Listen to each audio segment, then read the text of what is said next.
So I'm very disappointed. I didn't come up with like a cold opening for this. I didn't come up with anything funny. Are you disappointed? Like a father is in his son who didn't get his first home run. Yeah, yeah. That's about what I expected. Welcome to the Alexander Society. We are a podcast where we talk about history and we drink to cope. And we cope to drink. And we cope to drink. Just massive amounts of copium. Copium, fun fact, has a 40% alcohol content. I didn't know that was a thing. And you cannot cope on Sundays in most states. Well, forget their rules. We're going to do it anyway. Oh yeah, of course. Yeah, so we're a history podcast. We talk about history. We turn it into a drinking game because we have no respect for the dead. Tim, how are you doing? I'm doing pretty good, Derek. What about yourself?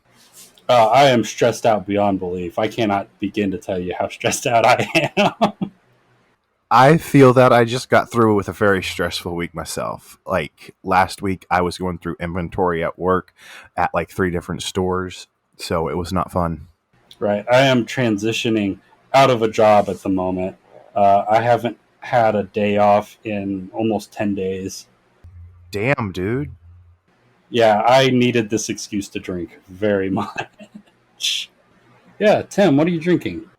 So I'm continuing on the Crown Apple tonight, but my beer is a different beer this time, and it's again from Prairie because I love their sours because I'm a fool for sours.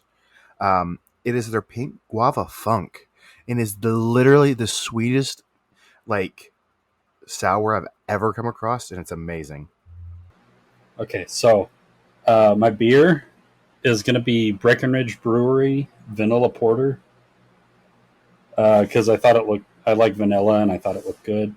And I like lagers and porters and bocks and dark beers. So I'm kind of a sucker for that. For my shots, I'm going to be flip flopping. So for one of them, it's the same thing I was using for the last episode. Is that plantation pineapple rum? The second thing is actually a bottle that I got from my coworker. It's a tequila called La Gritona. Interesting. I love tequila. You have to save a shot for me. I'll try. It was already pretty. The bottle was already pretty low when I got it. Um, he told me, I don't know if I believe it, but he told me that apparently this tequila doesn't have a burn. Uh even really nice tequila has a burn, not gonna lie. Yeah, I'm very skeptical of the claim, but I'm still excited to try it because it smells amazing. Oh, I bet. All right. Rule number one, shot at the start of the episode. Let's go ahead and do that. Cheers. Prost. Which one'd you take? The La Gritona. Okay. Still had a bite, didn't it? It had a bite, but far and away one of the smoothest liquors I've ever had. The it had a bite, but it didn't bite until it got to your throat. Like when it's in your mouth, you don't get you don't really get any of the burn in the mouth. It waits until it gets to the throat. Interesting. It's really good. So, rule number 2. If there's an event in the story where someone died, we take a sip. Yeah, because that's how we cope. That's how we cope. Rule Rule number 3: if we mention someone who is in a previous episode, this of course being for future topics, then we take a sip. Rule number 4. If alcohol is mentioned in the story, we take a sip.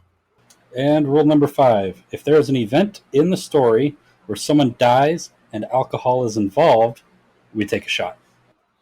That we do, because that's how we cope. Because that is how we cope. All right. Let's jump in. Where did we leave off? We left off in Sogdiana. Alexander and his army were in Sogdiana, fighting against Batamenes, and frankly, were getting their asses kicked. So, Alex had just drunkenly murdered one of his generals, Clytus the Black, who is also the guy who saved his life at the Battle of the Granicus. way back in episode 2. Wow. Yeah. According to the sources, Alexander was so overcome with remorse at killing Clitus that he attempted to impale himself on his spear. So, that spear that he used to stab Clitus, he tried to impale himself on it, though the sources also emphasize that he didn't try very hard. I I, I think that may have been like for show or something, because even if he was regretful, it doesn't feel like something that Alexander would have done, even if he did respect the person. Uh, Either it was performative and he was just trying to look like he felt a great deal of guilt, which he probably did, but he wasn't the kind of guy to kill himself for something like that. Um, Either he was trying to make it a performance, or less likely he was actually genuinely guilty, but he was too drunk to do it. I've seen both argued. I could see both being possible, to be frank. Yeah. Either way, he tried to do it, and the other generals at the banquet had to stop him and pull him away. In the aftermath, he immediately tried to divest responsibility from himself. He would walk through the camp yelling and crying about missing. He was saying that he had missed a sacrifice to the god Dionysus, and so Dionysus had uh, influenced him to kill Clitus as punishment. So he was trying to pass off responsibility on an angry god as opposed to himself. Interesting. He locked himself away in seclusion for somewhere between a day and a half to 3 days without food or water. We're not sure exactly how long. Um, his followers started to get worried that he was genuinely going to starve himself to death, which would have been really bad because, they're in the middle of nowhere surrounded by hostile forces, and they didn't want their leader to die and leave them to their fate. So the guy that finally snapped Alexander out of it was a philosopher that he had brought along named Anaxarchus. Uh, and this guy basically told him that you're a king. The regular rules and the rule of law doesn't apply to you. You can kill who you see fit. Anaxarchus and the rest of Alexander's camp knew that to get their king back on board, they'd have to stroke his ego and reinforce his authority. And so they started manufacturing reasons as to why Clitus deserved to be put to death and why it was a legal execution. And so when he finally felt that his crime had been sufficiently justified, he finally agreed to return to the land of the living and continue to lead his army. The Macedonians set back out on their campaign against Spitomenes. Alexander took a different approach this time. So previously, he had just been rushing in, trying to chase down the Sogdian and Massagetei armies. This time, he decided that he would take up all of the land that Spitomenes was using to resupply his troops and to feed his horses. So his army started building all of these giant land forts just everywhere, just hundreds of them all throughout the countryside, so that there was nowhere that Spitomenes' army could go without being confronted by one of these garrisons. And it eventually worked. His army started to starve to death. His horses started to starve to death. And so, in a desperate last-ditch attempt to disrupt Alexander's army, he consolidated all of his forces together, and he attempted one huge attack that would clear out a couple of forts so that he'd have an area to stage his army for further attacks. This attack failed, and his whole army was cut to pieces. Yeah, sip. It is a good beer. I just don't taste the vanilla. It's a good porter, don't get me wrong. There's just not vanilla in it, which is disappointing. Maybe it's one of those vanillas that only shows up when it's warmer. Oh, maybe. Spitomenes survived the battle. He fled with some survivors, but his allies, that tribe that I mentioned, the Massagetei, they knew which way the winds were blowing, and they decided to make a peace with Alexander. And their peace offering was they murdered Spitomenes and they sent his head to Alexander's camp. So sip again. That is the end of Spitomenes, the greatest foe that Alexander has faced since Memnon. That's how he ended. So finally, after 2 years of this shit, literally, they were here for 2 years. I don't know if I made that clear. No, you didn't really eat a lot of this stuff unless you've like mentioned time frames like you just did now, which hasn't been often. You haven't really given very much context on the time periods Alexander's done. Like you've given his ages, but like big gaps in between.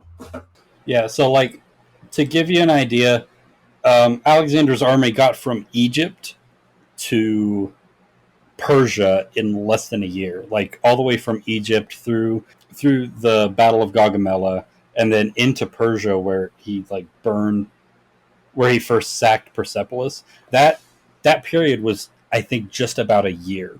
He traveled across all pretty much all of the Middle East. He was in Bactria and Sogdiana trying to quell this thing for 2 whole years. That's how much trouble he had. Okay. Unfathomable. So after 2 years, the Macedonians were finally able to continue on. They continued towards the mountainous region of Paratacene, I think is how it's pronounced. It was January, it was the dead of winter, and on this march, about 2,000 Macedonian troops died. Sip. After this grueling march, they reached the region they were heading towards, which is still technically in Sogdiana, but it's like a more remote mountainous area of Sogdiana. They encountered a mountain fortress called the Sogdian Rock, and they had to dislodge the garrison from this fortress. And we're about to see Alex pull out some more of his bullshit again. More Alexander bullshit. Let's bring it on. More Alexander bullshit. I love it when this happens. The fortress was set up high above the ground level, and every side of it was completely sheer and impossible to climb. So the Macedonians wouldn't be able to use siege equipment against it. Alexander offered the garrison free passage out in exchange for their surrender. The garrison commanders laughed in his face and asked if his men could fly, because they would only surrender to winged soldiers. Oh my goodness. Is he gonna do some Icarus bullshit? Almost. They made the classic mistake of issuing Alexander a challenge. Alexander couldn't make his men fly, but he could trick the garrison into thinking they could. So he gathered together 300 men from his army who were experienced rock climbers, and he gave them a mission. They were going to circle around to the back of the fortress under cover of darkness, climb the rock face of the mountain just behind, or of the rock mountain outcropping just behind the fortress. And once they reached the top, they would wave a white flag to signal that they had made it. The sun fell. They began to climb. During the climb, about 30 of those soldiers fell to their deaths. Sip. Dang, are you trying to get me drunk like a woman at a bar? Hey, I'm not trying to get you drunk, Alexander is. Alexander's trying to get you drunk like a woman at a bar. Sure, blame Alexander, Derek. I blame Alexander for most of my problems. I stubbed my toe the other day and I was like, God damn it, Alexander! So 30 guys died on the climb, but as the sun rose the next morning, Alexander saw the white flag waving at the summit. He sent a messenger up to the garrison of the fortress and told them to look up, and they would see his flying soldiers. They looked up, they saw the guys at the top of the mountain behind them, and they surrendered on the spot. That sounds like Alexander. Yeah, that is some classic Alexander stuff. This is going to catch you completely off guard. Okay. One of the noble lords that lived in this region, and the guy who actually owned this fortress, was a guy named Oxyartes. Oxyartes had a beautiful daughter named Roxana. Okay. For some reason, Alexander decided that this would be a good time to get married. What? Yeah. He just decides, I'm going to get married? Yeah. There's this beautiful woman. Her father is powerful and well-connected, and she's Persian. Okay, so I know this is a modern thing, but can you wave a death flag any harder? Wave a what? I'm sorry. So it's like it's a trope, but not really. Right before someone dies in some forms of media, they'll say they want to get married, or they'll actually get married, and then like relatively soon in the story, they die after that event. Oh, okay. It's a little delayed, but yeah, I guess this is kind of a death flag. So yeah, he married Roxana, and now he had a Persian wife. And his new father-in-law went along on the conquest and helped him conquer the rest of Sogdiana without any bloodshed. Alexander Goals. Yeah, Alexander goes, I got a hot Persian wife. My dad helped me conquer an entire region. Or my dad-in-law helped me conquer an entire region. I'm rich. I'm powerful. Just goals. So they finished up in Sogdiana, and he took the army back to the city of Zariaspa. So that was it. That was all of the Achaemenid Empire. It's gone now. It no longer exists. So you said the Achaemenid Empire. Was there any of Asia, the rest of Asia left, or was that all of Asia at the time for him? That's for all intents and purposes, that's all of Asia. Shit. Yeah, so He probably didn't know what to do himself. oh, he knew exactly what to do. You know why? Why? Because the planet had not yet been conquered, and he had more land to conquer. So you know what he decided to do next? World domination. The next step in it, anyways, he decided he was going to conquer India. Of course. Yeah, so he's heading into India next. But before he could set off for India, he had to deal with a problem in his camp. Over the course of his campaigns, as we've mentioned, Alexander had been introducing more and more Persians into his army as field commanders. This was happening at the same time that he had started to get rid of the old guard commander in his army, most notably Parmenio and more recently Clitus. As a result, those courtly rituals that I mentioned Yes. started to become a bigger. Yeah, they started to become a bigger thing. Well, of course. Specifically, yeah, one thing specifically that was very grating to the Macedonian commanders was a practice called proskinesis, which is a fancy Greek word that basically means prostration. So, Frustrating how? whenever a subject of the Persian king would approach him, they would have to kneel down onto the ground, lay their arms out in front of them or to their sides, and place their forehead on the ground. So, like, just full on mouth to floor. Yeah.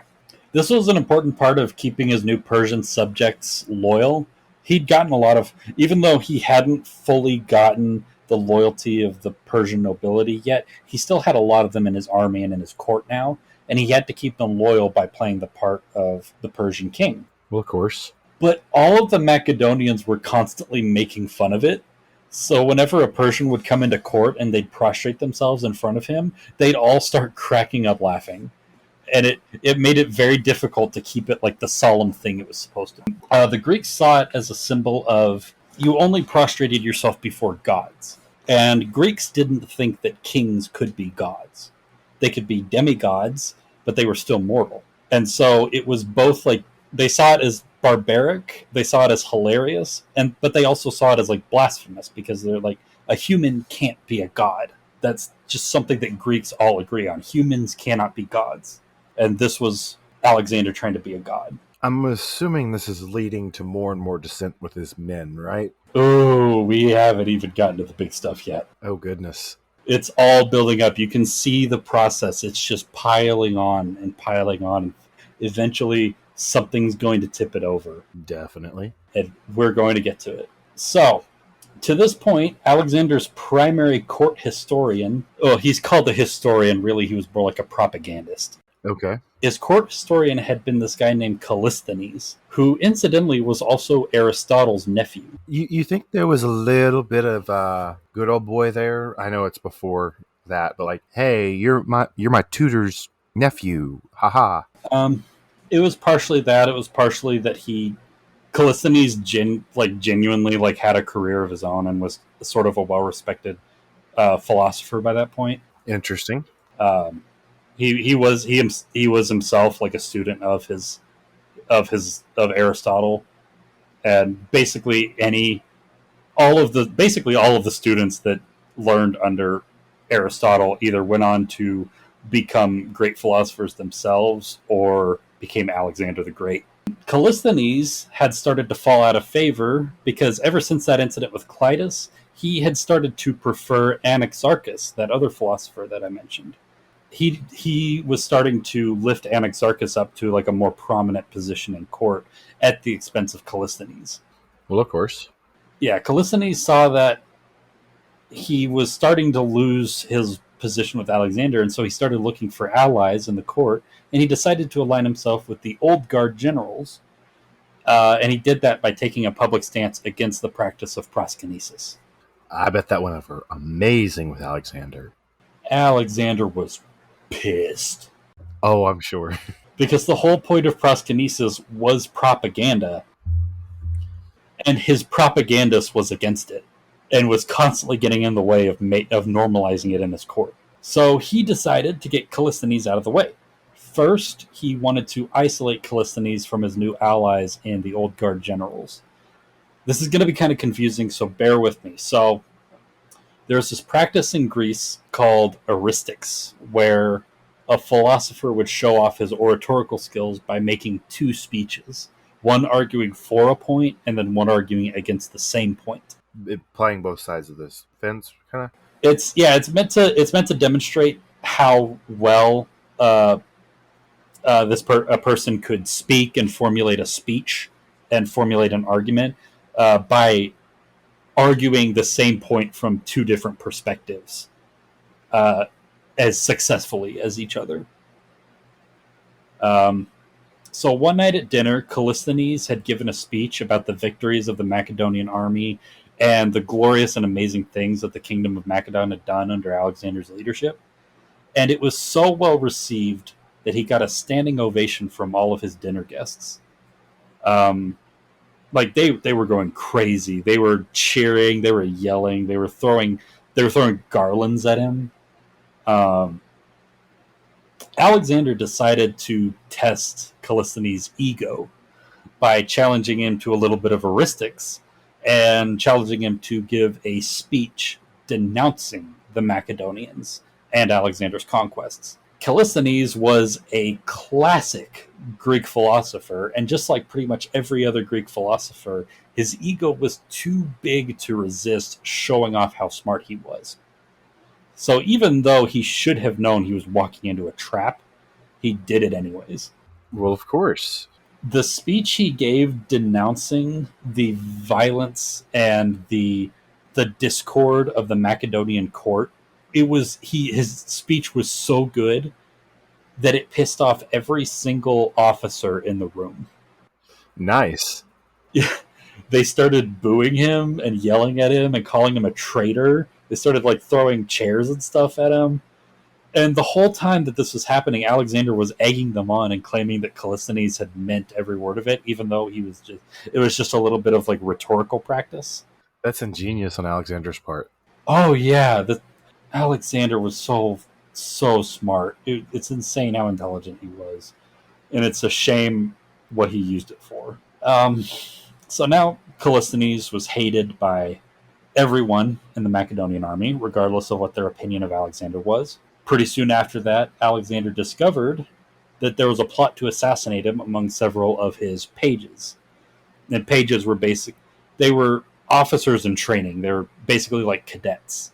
And like 5 or 6 of his pages had been discovered plotting to assassinate him. Okay.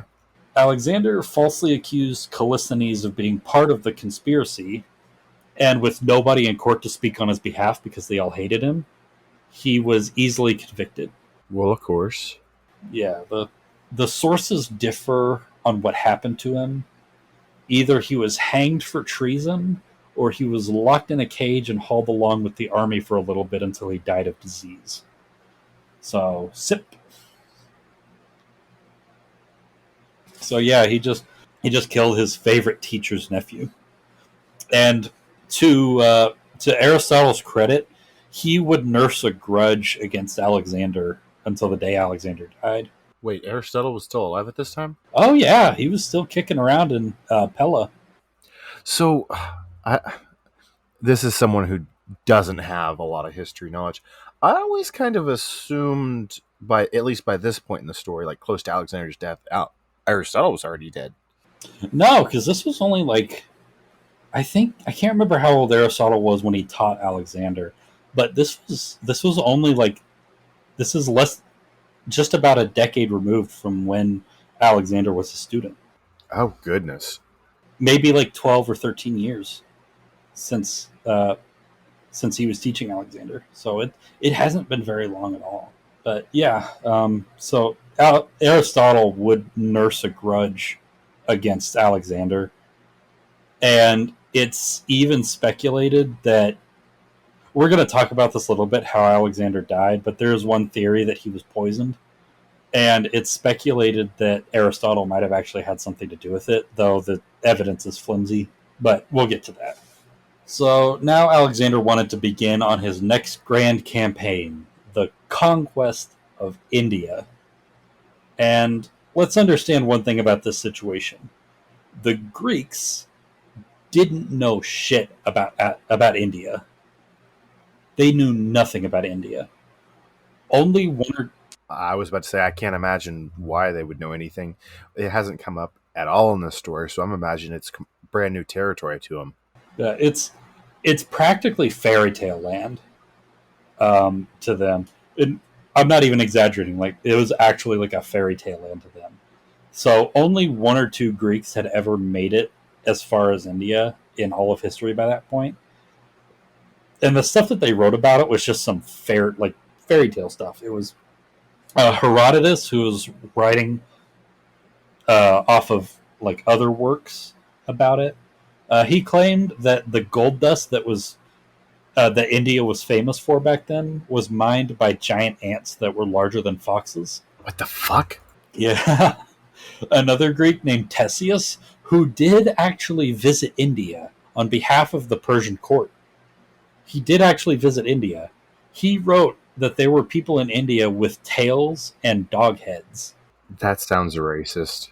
It probably was, yeah.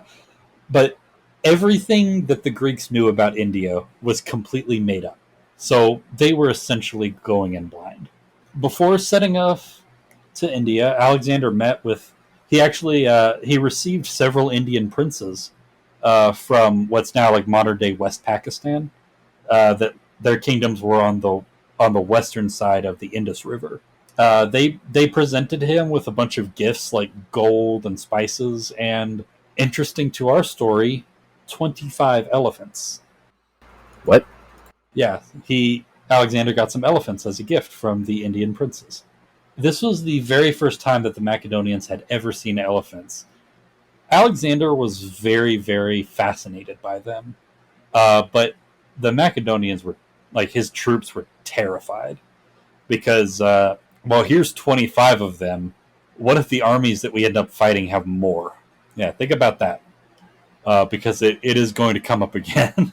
The Indian princes who had come wanted to team up with Alexander because they wanted his army to go and subjugate some of the other kingdoms that were along the east bank of the Hydaspes River, which is today is the modern day Jhelum River in what's now part of it's in India, part of it's in Pakistan.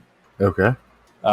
Alexander decided that the most powerful of these kingdoms, which is the kingdom of Punjab, which was led by a prince named Porus, would be his main target.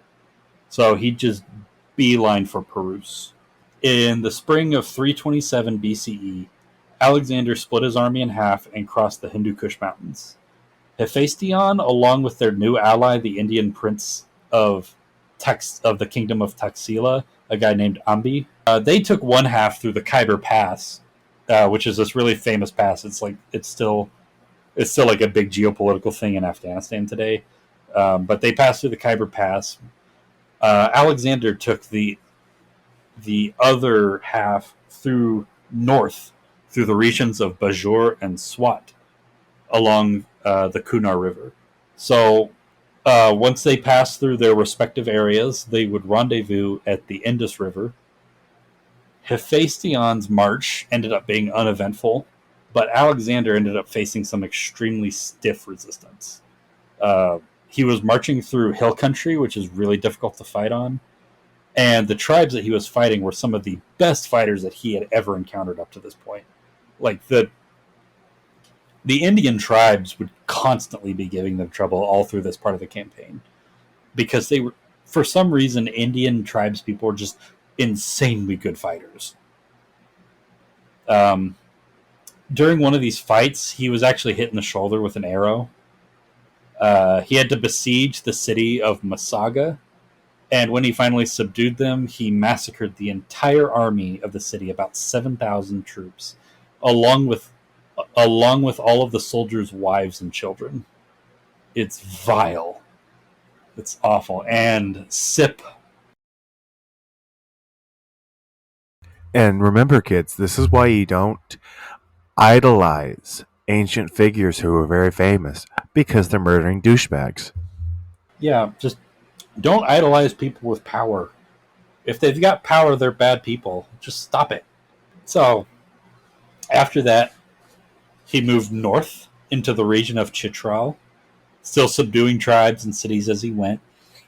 And his army arrived at a fortress that the sources called Aornis, which the biography I read felt the need to emphasize that it was what the Greeks called it because it was called something else in Sanskrit. I don't know why, but there was a local legend in that region that a god had once tried to capture that fortress but had failed. And so Alexander heard that legend and he was like, "Oh, that's a challenge." Of course he did. I was about to say, I was literally about to make a joke about that. He was like, "Oh, a god couldn't do it. Well, I can. I'm Alexander." Because why not? He had to, because why not? He could do it. He had to haul his siege equipment almost 9,000 feet up a mountain. And then he had to build a bridge across a ravine that was about like it was a couple hundred feet wide. And he had to build a bridge across it just to get his siege equipment in range of the walls. Once the defenders realized that the catapults and the siege towers were actually within range of their walls and they weren't safe anymore, they abandoned the fort without a fight. So just the ridiculous, insane stuff that he did, and that he also like actually pulled off, is it will never cease to baffle me. Well, I mean, it was a 1 in a million shot. Like, the things that Alexander did are like, it's like luck upon luck upon luck upon luck upon luck. Like, you could just keep on adding luck upon lucks to that. It's like a poorly written like comic book story. It's like a fanfic. Everything went right for them. It's it's a fanfic. Alexander was a real life fanfic character. Am I wrong? You are not wrong. You are 100% correct, and I don't get to say that often. After capturing the fortress, Alexander finally made his rendezvous with Hephaestion in February of 326. Hephaestion's army had already built a pontoon bridge across the Indus River. And so they crossed the river together in March of 326, and when they did, that guy Ambi, the Prince of Taxila, he came out with his army to greet them and to pledge his allegiance to Alexander. But like we mentioned, Alexander is becoming more and more unhinged and paranoid. He believed that Ambi was trying to deceive him and ambush his army, and so he ordered his army to form up in battle formation and get ready to fight. It took Ambi literally coming out by himself in front of Alexander's army. With he just had like a couple bodyguards with him, just came out in full view of the army, ready to be killed, in order to convince Alexander that he was genuine. And that's how he defused the situation. Alexander rested his army for several months at the city of Taxila. And the reason he held them there was because he wanted to put out some diplomatic feelers and see if he couldn't convince the other local princes to submit to him without a fight. The kingdom of Abbasaris offered their submission, but when he sent ambassadors to Purus and Punjab, he got a response that basically said, "I'm not going to surrender to you. Meet me at the Hydaspes with your army. We're going to fight for my kingdom." Wow. It, yeah, yeah. Porus came to fight, and Porus was probably the best general that Alexander would ever fight. as we're about to see, even Porus, who was an insanely good general on his own, didn't even come close to beating Alexander. It was the middle of June when Alexander set off to face Porus. His army marched, and I read this. I don't know how accurate this is. It said his army marched 110 miles in 2 days. Bullshit. I call bullshit. I'm kind of calling bullshit on it too. Not only the distance, but it was also the middle of the monsoon season, and it was raining nonstop. Like like those heavy, fat raindrop sorts of rains that like monsoon rains. It was miserable. I I have a hard time believing it was 110 miles in 2 days, but that's what the sources say, and timeline kind of suggests it. So I honestly don't know. Um, the Indian army was already patrolling the east bank of the Hydaspes and trying to coax Alexander to cross and face them. It was because it was a monsoon. The river was swelled with the rainwater, and it was about half a mile wide. Alex knew that he had to force Porus to let his guard down so that he could so he would have time and opportunity to find an undefended part of the river for his forces to cross. So what he would do was he would send his troops up and down the banks of the river, performing drills and like kind of mocking the Indian army on the other side. Every time they would do that, Porus would send a small scouting party to go and like face them in case they tried to cross. But then an attack never came, and so after a couple of days of this, Porus just started ignoring them because he knew no attack was coming from it. And that's exactly what Alexander wanted. Because now that he's started to ignore it, they didn't notice when he started to send out cavalry patrols to find a potential place for the army to cross, which they eventually found near the town of Jalapur. They found an island in the river where the streams on both sides were significantly narrower and like easy, like it would take less time to cross that part of the river. It was about 17 miles east upstream of the Indian army, and they hadn't thought to send out pickets or scouts that far up.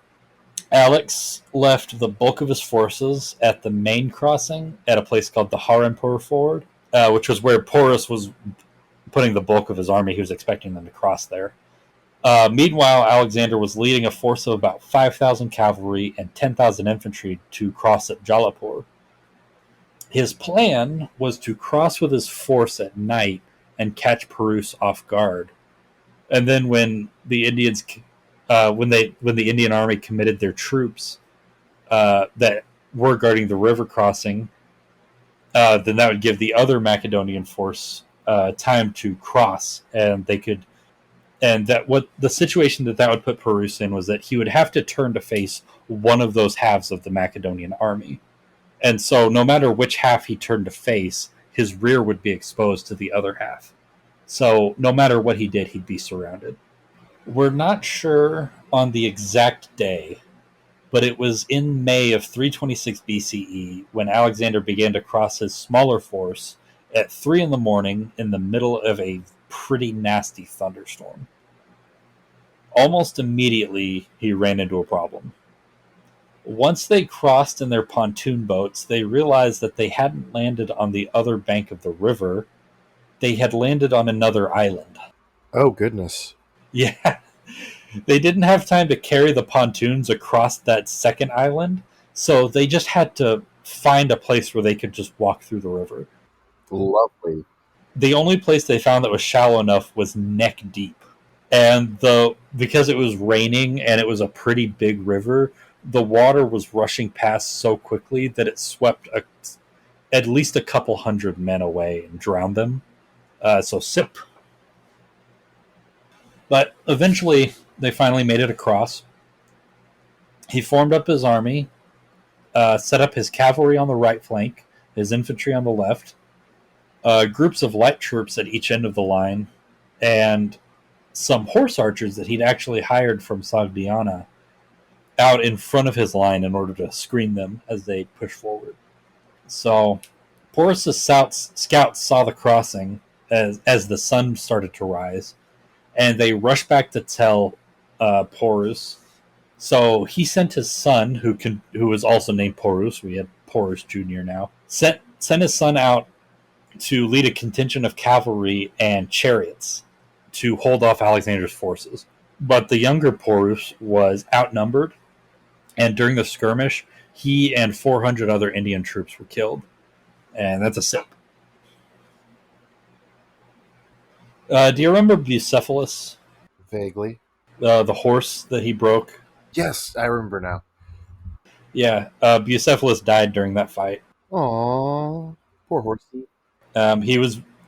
He was wounded during the fighting, and then he would be put out of his misery after the fighting was done.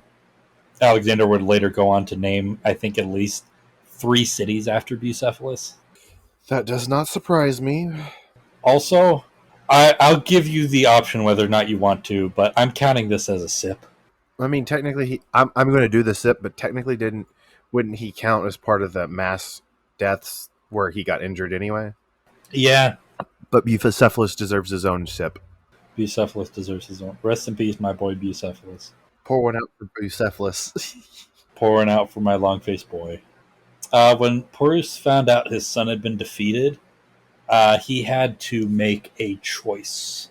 He realized that he wouldn't be able to hold up Alexander, and he would end up having to fight one of these 2 armies. And so he decided that because the larger Macedonian force was still across the river, and if they tried to cross, they'd have to fight along a smaller. It was easier to defend there at a river crossing, and so he decided to prioritize his army against Alexander because Alexander's forces were already completely across the river. So he sent a small force of infantry and war elephants to hold the crossing, and he turned his army to confront Alexander. He set up his infantry in a long line in the center, and he had elephants dispersed at regular intervals of about 100 feet. Lighter infantry were placed on the flanks, and they were protected by cavalry and chariots. Alexander realized that if he wanted to assault Porus's infantry in the center, he would have to take out the Indian cavalry, or at the very least distract them, so they couldn't reinforce. He decided that he was going to do his old oblique formation trick that he's done in several of his battles. So he sent a light cavalry force, like a very small cavalry force, on his right flank to attack the Indian left flank, knowing full well that his cavalry would be outnumbered, and that Porus would notice that his troops were outnumbered on that flank. And so he was hoping that what Porus would do was take his cavalry from the Indian right flank and move it over to the other side where the Macedonians were lightly defended and try to push through. And once he did that, the cavalry on the Indian right flank, or the infantry on the Indian right flank, would be exposed and undefended, and he could rush the rest of his cavalry around and hit them in the back. And that is exactly what ended up happening. Alexander's cavalry crashed into the Indian right flank and encircled the right flank and just started massacring them. Like it wasn't even close. And at that point, both of the Indian flanks were tied up and couldn't reinforce. And so the Macedonian phalanx has moved into the center and started fighting against the infantry. And this is where we get to the really bad part. Because in the center where the phalanxes were fighting, the Indian troops were reinforced by elephants. And these elephants killed a ridiculous amount of people. Just an insane, insane amount of Macedonians. I mean, stampedes will do that. Some of the elephants were just stomping around and crushing like 2 or 3 soldiers at a time under their feet. Some of them would actually use their trunks and pick up soldiers and then just smash them back into the ground. There are some reports in the sources that there were Macedonian troops that had been impaled by tusks and then had been picked up, and so these elephants were just walking around with Macedonian soldiers just kind of shish kebabbed onto their tusks. Youch. That's a big sip. That's a big zip. Definitely. Eventually, though, the elephants were actually it accidentally turned against the Indian troops. So, as the Macedonian cavalry on each flank pushed the Indian line closer and closer together, it caused all of the Indian units in the center to start to become bunched up and kind of push shoulder to shoulder, so they didn't have much room to move, and that pushed them closer and closer to these elephants.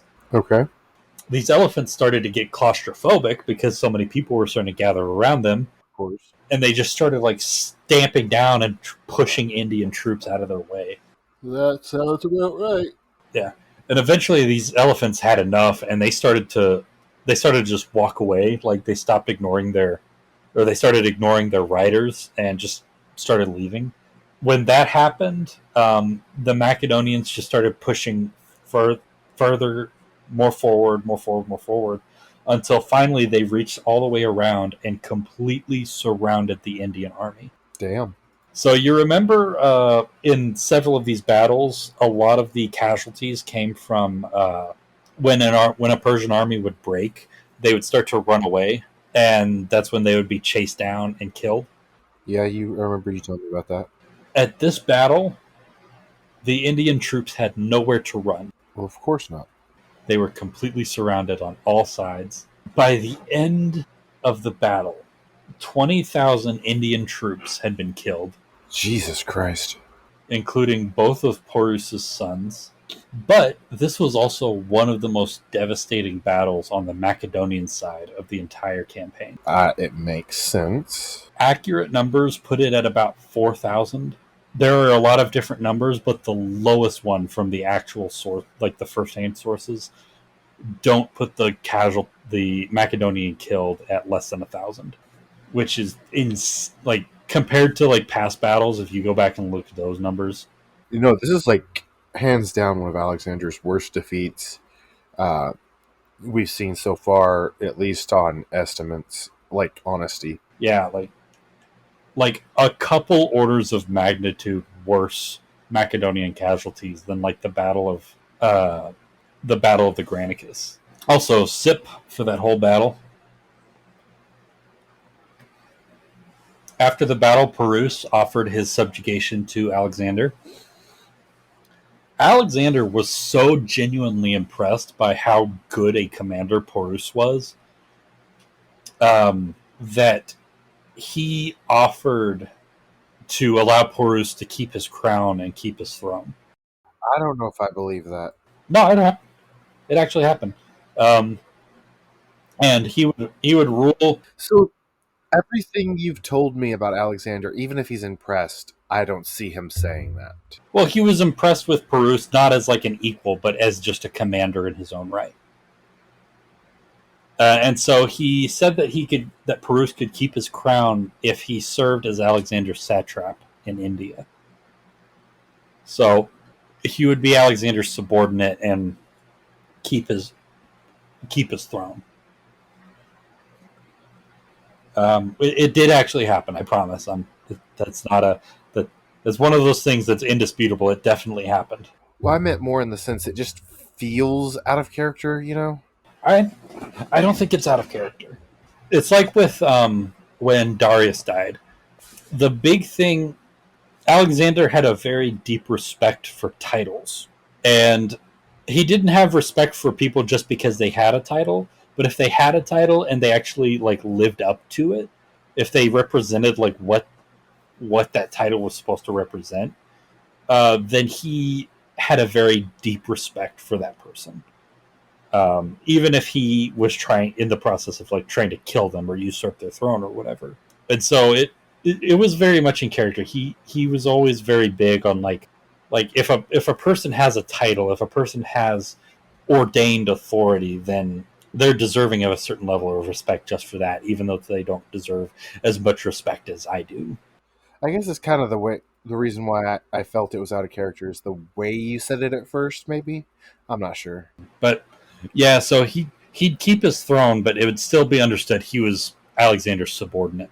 For what it's worth, once he became Alexander's satrap, he would become one of the most loyal subjects in Alexander's entire army. That's interesting. Um, before until Alexander's death, he was the only one of the Indian princes under Alexander's empire that wouldn't rebel against him. Oh wow! So he came like he he fully jumped ship onto Alexander's side. Oh yeah, yeah, he was 100% on board with Alexander. Also, at this battle, Alexander was 30 years old. Okay. He's finally reached 30. It's still baffling how he's done all this shit at so young. He's so young. He is so young. It's ridiculous. So, of course, he's not done yet. Um, he wants to keep marching east, and he's now set his sight on the ultimate goal of conquering India. But like I said, Greeks didn't know a lot about India. They were under the assumption that it was like a small strip of coastal land with just like a few kingdoms. They didn't realize it was like an entire subcontinent unto itself that was almost as big as Asia. At this point, Alexander had started talking to some Indian people and to some guides and to some people who did some regular traveling, and he had realized by this point that India was a lot bigger than he had thought it was. And it was also clear that his soldiers had finally just truly reached the end of their rope. Yeah, that's been a long time coming. To be perfectly honest. Yeah, the final two nails in the coffin were the endless monsoon rains. Literally, it never stopped.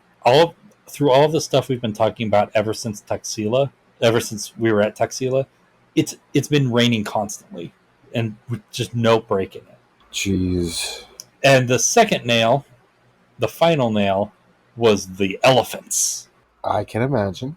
Almost every single man in Alexander's army was suffering from some sort of post-traumatic stress just by having to fight these animals. I don't blame him.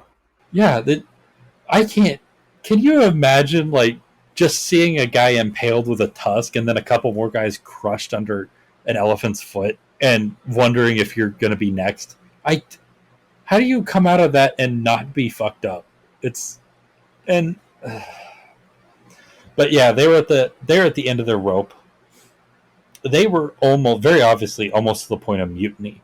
I'm legitimately surprised there hasn't been mutiny yet. To be perfectly honest, Derek. And that's almost entirely because of Alexander's own charisma. Every time there's even a whiff of mutiny, he can stand up before his army and give a speech and have them cheering and crying for him by the end of it. That's how charismatic he was. He did it so many times. And that's a big reason why he was able to keep his army going all this time. It was just because he knew what to say when to keep their morale up. But he realized that there was only so much that he could do before reality just slapped them in the face and convinced them not to go any further. So Alexander knew damn well that if they were going to conquer all of India, they would have many, many more long years of campaigning ahead of them. But he didn't want his troops to know that. So he just straight up lied to them. He told them just a little further, a little more marching, and we would reach the sea. And so for the last time, they took him at his word, and they started off with him again. I think after the battle of the Hydaspes, this last battle he's just fought, he was borderline delirious with power. Like, he's not just drunk with power, he's nearly insane with power. It took this long for him to lose himself in the power? We're going to get to a point in a little bit where I personally think is finally the final moment when he finally has his break with reality, and his brain just is not capable of understanding reality anymore. He is getting very close to it now. So they set off in July, which was still, again, the middle of the monsoon season. They crossed the Chenab and Ravi rivers, terrorizing and killing local tribes as they went, and sip. They came to a city called Sangala, which refused to open their gates. And you know the routine. They refuse to open their gates. They have a several-day siege, kill 100 or so Macedonians in the process, and when the Greeks finally get in, they burn the entire city to the ground. So that's another city. Outstandard for Alexander. That is, yeah, it's almost routine talking about war crimes at this point. You're not wrong. After a month of marching, 3 months after the Battle of the Hydaspes, on August 31st, 326 BCE, the Macedonian army crested a hill, expecting to see the glistening ocean marking the end of their campaign. They were convinced after this hill, we would be done. It would be over. We'd be able to go home. Instead, they got to the top of the hill and they saw another river, the Beas River, and beyond it, hundreds and hundreds of miles of open field and desert. That was the breaking point. That moment when they reached the hill and they saw the fields and the desert and realized that this campaign wasn't ending anytime soon. That was when they broke. Yeah, it lines up perfectly. Yeah, it's everything that Alexander's ever done has been leading up to this moment. His first true, genuine, actual failure. This moment. He's been winning for too long. It has to start coming back to him at some point. And this is when it starts. Alexander had them pitch camp on the banks of the river and then gave them free rein to loot the countryside. So they went out for a couple of days. They went pillaging and looting. And then they returned to camp and their armies were full of loot. And Alexander was hoping that this would convince them to continue on. No, like at a certain point, your men are just gonna be like, "We're fucking done, Alexander. We want to go home. We've been gone for literally years at this point."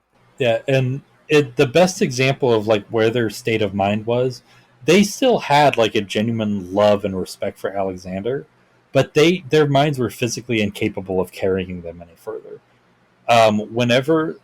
Whenever they would receive orders from Alexander, they would acknowledge them and then just not do them. When Alexander started to make plans to cross the river, they just ignored the plans and didn't put them into effect. Nobody was protesting against Alexander. Nobody had anything bad to say about him, but they just physically could not go any further. Their minds and their bodies were broken and they could not continue marching. They had given up. Alex gathered his generals and discussed what their next course of action would be, but all of his generals were in the exact same spot. None of them wanted to go on anymore. I was about to say, at that point, I wouldn't give a shit if he killed me. I would have, if I was one of his generals, I would have told him, "We need to fucking go home. Our men are done. It's not happening, Alexander." And there was one man who actually risked his life to tell Alexander exactly what was going on and why they needed to go home now. And that was a guy named Coenus. He was... And Alexander still didn't get the point? No, he really didn't, actually. So Coenus was the oldest general in the army at that point, and he was also the last remaining general who had also been a general under Philip. He was the last one left. All the rest had either died or had retired. And Coenus told Alexander to his face that one of the marks of a good leader is knowing when to stop. And Alex threw a hissy fit. Well, fucking course. Yeah, he threw another hissy fit. He went and he isolated himself in his tent for 2 days with no food. That tracks. Yeah. During those 2 days, he was probably weighing his options, trying to figure out what his next course of action and what options he had to get his men to keep going were. But he realized that now that he'd lost his generals, he didn't have the army anymore. The army was not his. No. So he emerged from his tent, he made some sacrifices to the gods, and then over the sacrifices, he announced that they would be going home. That was it. That was the end of Alexander's campaigns. It couldn't have been that easy for him. There's no way he gave up that easy, is there? He's not given up on conquering. He's just not going to continue this one particular campaign. But we'll get to that. The army responded to the announcement with loud cheers and crying and thanking Alexander for his decision. But Alexander was not feeling like a general concluding a successful campaign, which is exactly what he was. He had just concluded one of the most successful military campaigns in human history. This was the end of a literally like history changing series of events. Yeah. Nobody had ever been as successful as Alexander, and very few would be as successful since. But he didn't feel like he was successful. He felt embarrassed and angry and frustrated that his authority had been undermined by his men. And just like at Thebes and at Tyre and at Gaza and at Persepolis and just recently at Sangala, his authority had been denied, and so he's going to do the exact same thing with his soldiers that he had done to the people who lived in those cities. And he would respond with vengeance. He's going to try and kill his own men? He's going to do everything short of actively killing his own men. What the fuck? He was going to lead them home, but he was going to make their lives a living hell in the process. So Alex sent one of his generals, Kratos, ahead of him to the Hydaspes River to have him commission a fleet of ships to be built, which he planned on having these boats ferry his army and supplies down the river into the Indian Ocean. At this time, Alexander found himself in a weird position. So he was short on money. And I mentioned this a while back, I think after the Battle of Issus. There was only one other time after Issus that he would have problems with money, and this was it. Even though at the time he was the wealthiest man probably in the entire world, all of his wealth was back in Babylon. Well, of course. Yeah, and it was under necessarily carry all your money all at once. Right.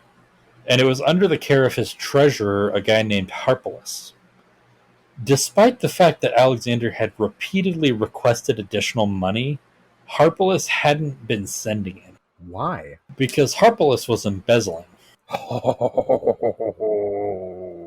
Balls. It gets worse. He might have also had plans to use his embezzled wealth to buy out several other satraps and lead a rebellion against Alexander. That sounds on point. The problem was Harpalus was an idiot. Of course. And so none of the satraps took him seriously enough to get on his side. And so, because he wasn't having any success, Alexander knew full well what he was trying to do, but he knew Harpalus was such an idiot that he wouldn't succeed, and so Alexander just kind of joked about it. That would end very soon after what we're just about to talk about. So, they boarded the ships at Jalalpur in November of 326. They had about 1,800 ships, which could carry about 8,000 men. The plan was to have the rest of the army marching along the shores as like a defense force for the ships, and the ships would be carrying all of the commanders and all of the most well trained and expensive troops. The trip was really pleasant. It was practically like a river cruise for them for a little while. It was really. They were just starting to move out of the monsoon, and so it was kind of pleasant weather. It was starting to cool down a little. It wasn't as humid. They weren't encountering any trouble along the way so far. They were traveling at about 5 miles a day, so it was a nice leisurely course. And then they reached where the Hydaspes River flows into the Chenab River, and the water ended up becoming a lot rougher. And the rapids ended up destroying several of the Macedonian ships. Of course. Including the one that Alexander was on. Oh, interesting. Which was a big problem because I don't know if I've mentioned this yet. It's kind of incidental, but he can't swim. Not only can he not swim, he has a deathly phobia of drowning. Like, he once said that at one point in his life, he actually said that there was no enemy that he hated more than water. He avoided being on ships any point that he could. He thought he had finally worked up the bravery to get onto this ship because it was on a river, and he was trying to push himself. And then this had happened. Luckily, he was pulled out of the water before before any real damage could be done, so he was fine. Soon after that, he received words from his scouts that a tribe along the river up ahead, called the Mali, were planning to try and stop the Navy's advance. And Alexander decided, oh, I've still got time for one last campaign of pacification. So he disembarked his army and got them organized to fight.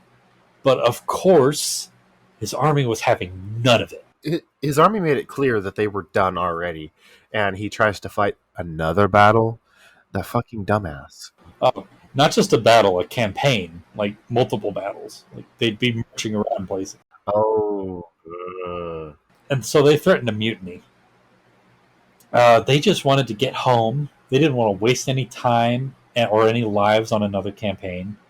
And so Alex once again lied his way to getting them to fight, saying that it would be a short campaign and that they were really close to reaching the sea, neither of which were true. And his speech once again was so good he convinced them to stay.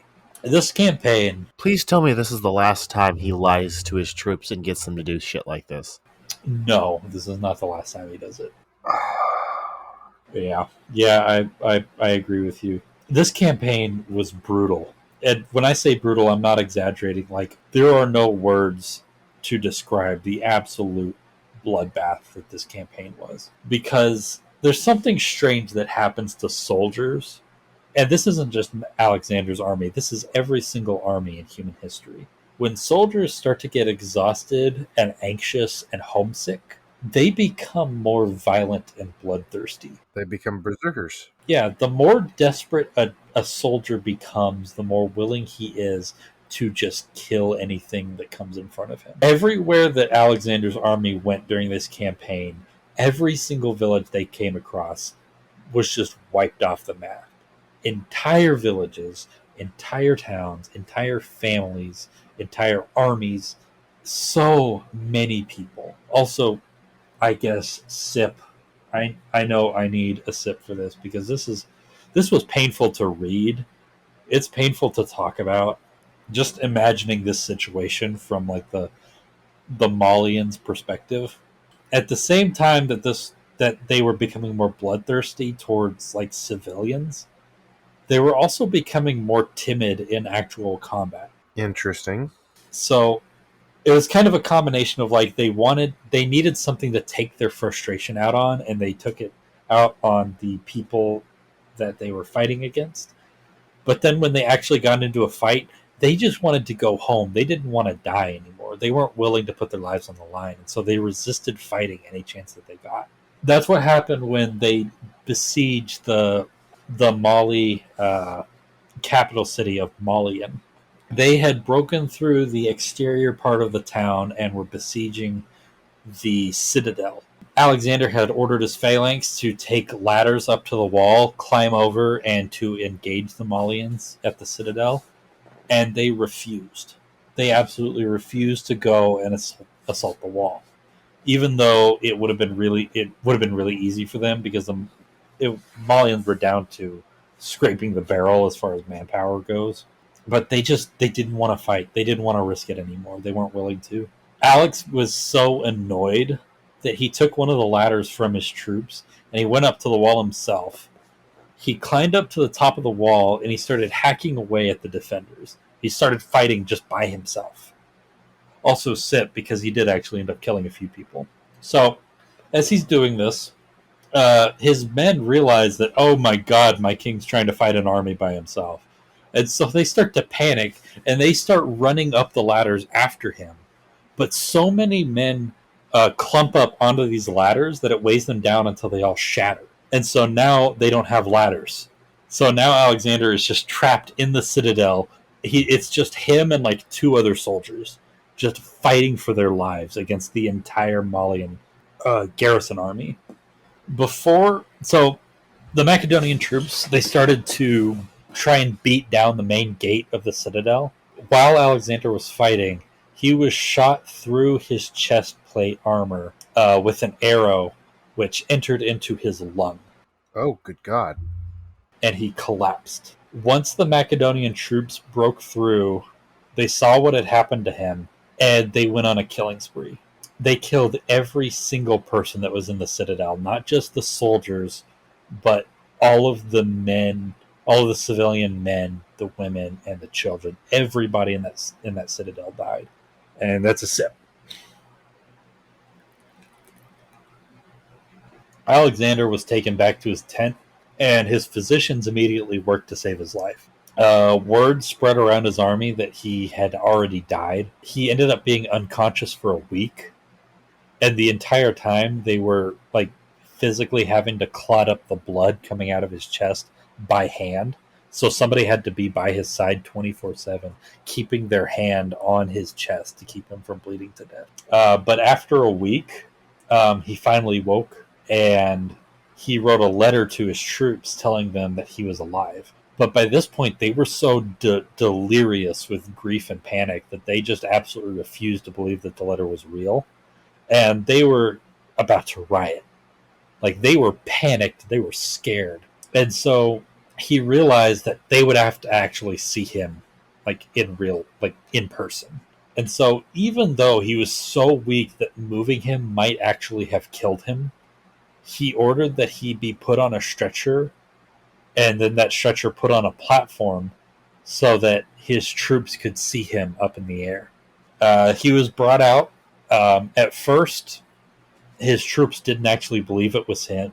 It was him. They thought that they had just brought Alexander's body out. But then he mustered the strength to lift up his hand and wave at his troops, and his army just exploded. Like, they let out this loud, thunderous cheer that the sources say the cheering reverberated off of mountains that were miles away and could be heard several minutes later, reverberating back. And this explosion of support must have like given him like a second wind, because not only did he wave his hand, but he actually got up from his bed, and he climbed down from the platform. He came up and he pulled himself onto a horse, and he paraded himself in front of his men before returning to his tent, dismounting the horse, walking to the tent, closing the flap, and then as soon as the flap is closed, he collapses, and he's unconscious for 3 more days. Of course. The siege of Malian was the last blow to the Mali people, and they surrendered soon after. Alexander ended up recovering, but he would have problems with that wound for the rest of his life. So you remember me saying how he was like legendary for his physique and his athleticism? Okay, yeah, you remember how we were talking about like how he was like legendary for having this amazing physique and athleticism? Yeah, I'm pretty sure that's the only reason he survived as fucking long as he did. Yeah, that's over now. After that wound, he would have pretty bad breathing problems for the rest of his life. He was pretty prone to sickness. I mean, pretty much anyone would, to be perfectly honest. So yeah, that injury really screwed him up, and he'd be suffering from it for the rest of his life. Spoiler alerts, admittedly, wasn't very long, but we'll get to that. Soon after that, in February 325, the fleet flowed into the Indus River, and they were well on their way to the Indian Ocean. But once they were there, it was slow moving for the Macedonians, because they kept facing so much resistance from local princes and rajas who were trying to hold up their advance. It took them 5 months to get down the Indus River to the river delta. And with every victory, with every enemy that they fought, they dealt out even more lootings, burnings, and massacres. Sip. I need to repeat again, it's not an exaggeration to say that this was the single bloodiest period in the entire Macedonian expedition into Asia. I wouldn't doubt it, to be perfectly honest. Yeah, this entire process saw easily probably hundreds of thousands of people killed. Alexander and his men reached the sea in July of 325. He accepted the surrender of the city of Patella. Patella would be the very last bit of land that Alexander ever conquered. Oh? He didn't know it at the time, but now his conquering days were behind him. He'd never be a conqueror again. That that probably fucked with him, assuming like. Oh, he didn't know. He didn't know this was the last case. Well, no, I understand that, but like, I'm assuming there's at least a little bit of a pause before he died. So the time spent not conquering probably killed him, is what I was getting at. He was actually in the process of setting up another expedition when he died. Let's see. He split his army up. Half of his army would go with him. The other half would go along a route further north and then rendezvous with him at the mouth of the Tigris River. And the reason for that was because they were about to go through a desert, and they couldn't afford to have their entire army together just for supply reasons. Well, of course. He sent out expeditions along the coast to start digging new wells and building supply stations. His plan was to have his army hug the coast and be regularly resupplied by the Navy as they went along the coast as well. They wouldn't be able to forage because all of this, again, it's all desert. It's barren. There's just nothing. So the army set off into the desert. Remember when I said Alexander was going to make these soldiers' lives a living hell? Yeah, It's happening. of course. At first, things were going well. They made their scheduled stops. They were keeping up with supplies, and the little bit of resistance they found was easily swept aside without any trouble. They just had to, a few more tactically placed massacres. So, sip. Does that not count as conquering, massacring people? No, this was more pacification at this point, because this was land that the land he was in right now was called Arakosia, which was, he'd already set up a satrap for it. This was all land that he already owned. The city of Patella was just the last little bit, like the little corner of Arakosia that needed to be conquered. So everything was good going for a little bit, and then they encountered a problem, and it was a pretty big goddamn problem. And what was that pretty big problem? An entire mountain range. That would get in the way. Yeah, a mountain range called the Talaribund. This mountain range, which they hadn't realized was there, forced them to go around it, which meant moving away from the coast and their supply lines. Almost immediately, they started having shortages of water. A lot of people, both soldiers and camp followers, because keep in mind, this isn't just soldiers that are coming along. It's like the soldiers' families, a bunch of followers that were making clothing or selling liquor or selling prostitutes, things like that. Also sip. So a big portion of this group were just civilians, people who never fought a day in their life. A lot of people started to die of dehydration, or in some of the rare instances where they could actually find water, ended up dying of overhydration. So that's another sip. They ended up running out of food too. Of course, they couldn't forage because it was a desert. There was a little bit of vegetation which they tried to eat and to feed to their pack animals, but it all ended up being poisonous. Of course. The only plants that grew in this desert were all poisonous. Pretty soon, they started killing their pack animals in order to eat them. And then something great happened. Can't blame them at that point. Oh no, you can't. No, I'd do the same thing. I'd eat a donkey if I was in the middle of a desert. I don't care. But then something great happened. They got a little bit of rain. Isn't that great? A little bit? Yeah, they got some rain. Isn't that great? They were dehydrating, but now they've got some rain. Isn't that a good thing? Yeah, the rain caused a flash flood. It swept away almost all of their tents, all of their supplies, and I can't believe I'm saying this right now. It swept away about 90% of the women and children. What? The almost all of the women and children that were in this army as camp followers were swept away by this flash flood and drowned. Jesus Christ. It is demented. It's insane. It's ridiculous. Also, they died horribly, and I need a drink, so sip. And then, they'd had enough of water, and so next they got a sandstorm shortly after that. In the middle of this sandstorm, they lost their way and ended up going in the wrong direction for several dozen miles, further away from the coast, which is the opposite direction they wanted to be going. Alexander, when he realized what had happened, he got all of his cavalry and whatever surviving horses were left, and they ran as fast as they could down to the coast. And they realized that they had actually passed around the other side of the mountain range and were finally able to continue along the coast. And so he set up his cavalry there, and they started trying to build some wells. And they realized that these wells were really good because there was a really high water table in that area, and it was just pure fresh water. So the rest of the army joined them down closer to the coast, and they were finally out of the worst of it. They finally had regular, consistent access to clean water. They were still pretty short on food because their navy was nowhere to be found. All those ships, they couldn't find them.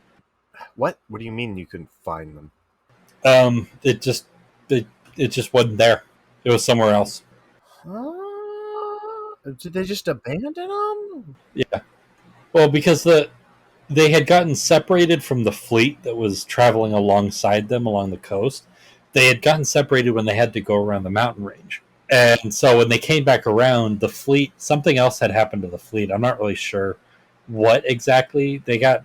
Nobody's really sure, because once the fleet finally turned up again, they had a whole bunch of like ridiculous stories about what had happened. But something had happened to the fleet, and it had been held up.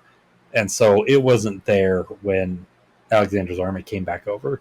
But they had enough water, and that was able to carry them the rest of the way. And they reached the region of Gedrosia, and the capital of the region, the city of Pura, which was already at that point under Macedonian control. When Alexander started out into this desert, he had 85,000 people in his column. It took them 60 days to travel through this desert, and when they got to the other side, 25,000 were left. Jesus. 60,000 people dead. That is 1,000 people a day. It's mind-boggling. When they finally made it through the desert, Alexander started looking for scapegoats for what had happened. Obviously. Because, he's a dictator. He is, for all intents and purposes, he is a dictator. And this is another part of dictator conspiratorial paranoia, which was now in full swing in his head. And so he was going to start targeting some of his satraps. Specifically, he was going to target the ones he had sent. So during their time in the desert, he had started sending out messengers across the desert to go to the satraps, get them to collect supplies, and then send them out into the desert for him and his army.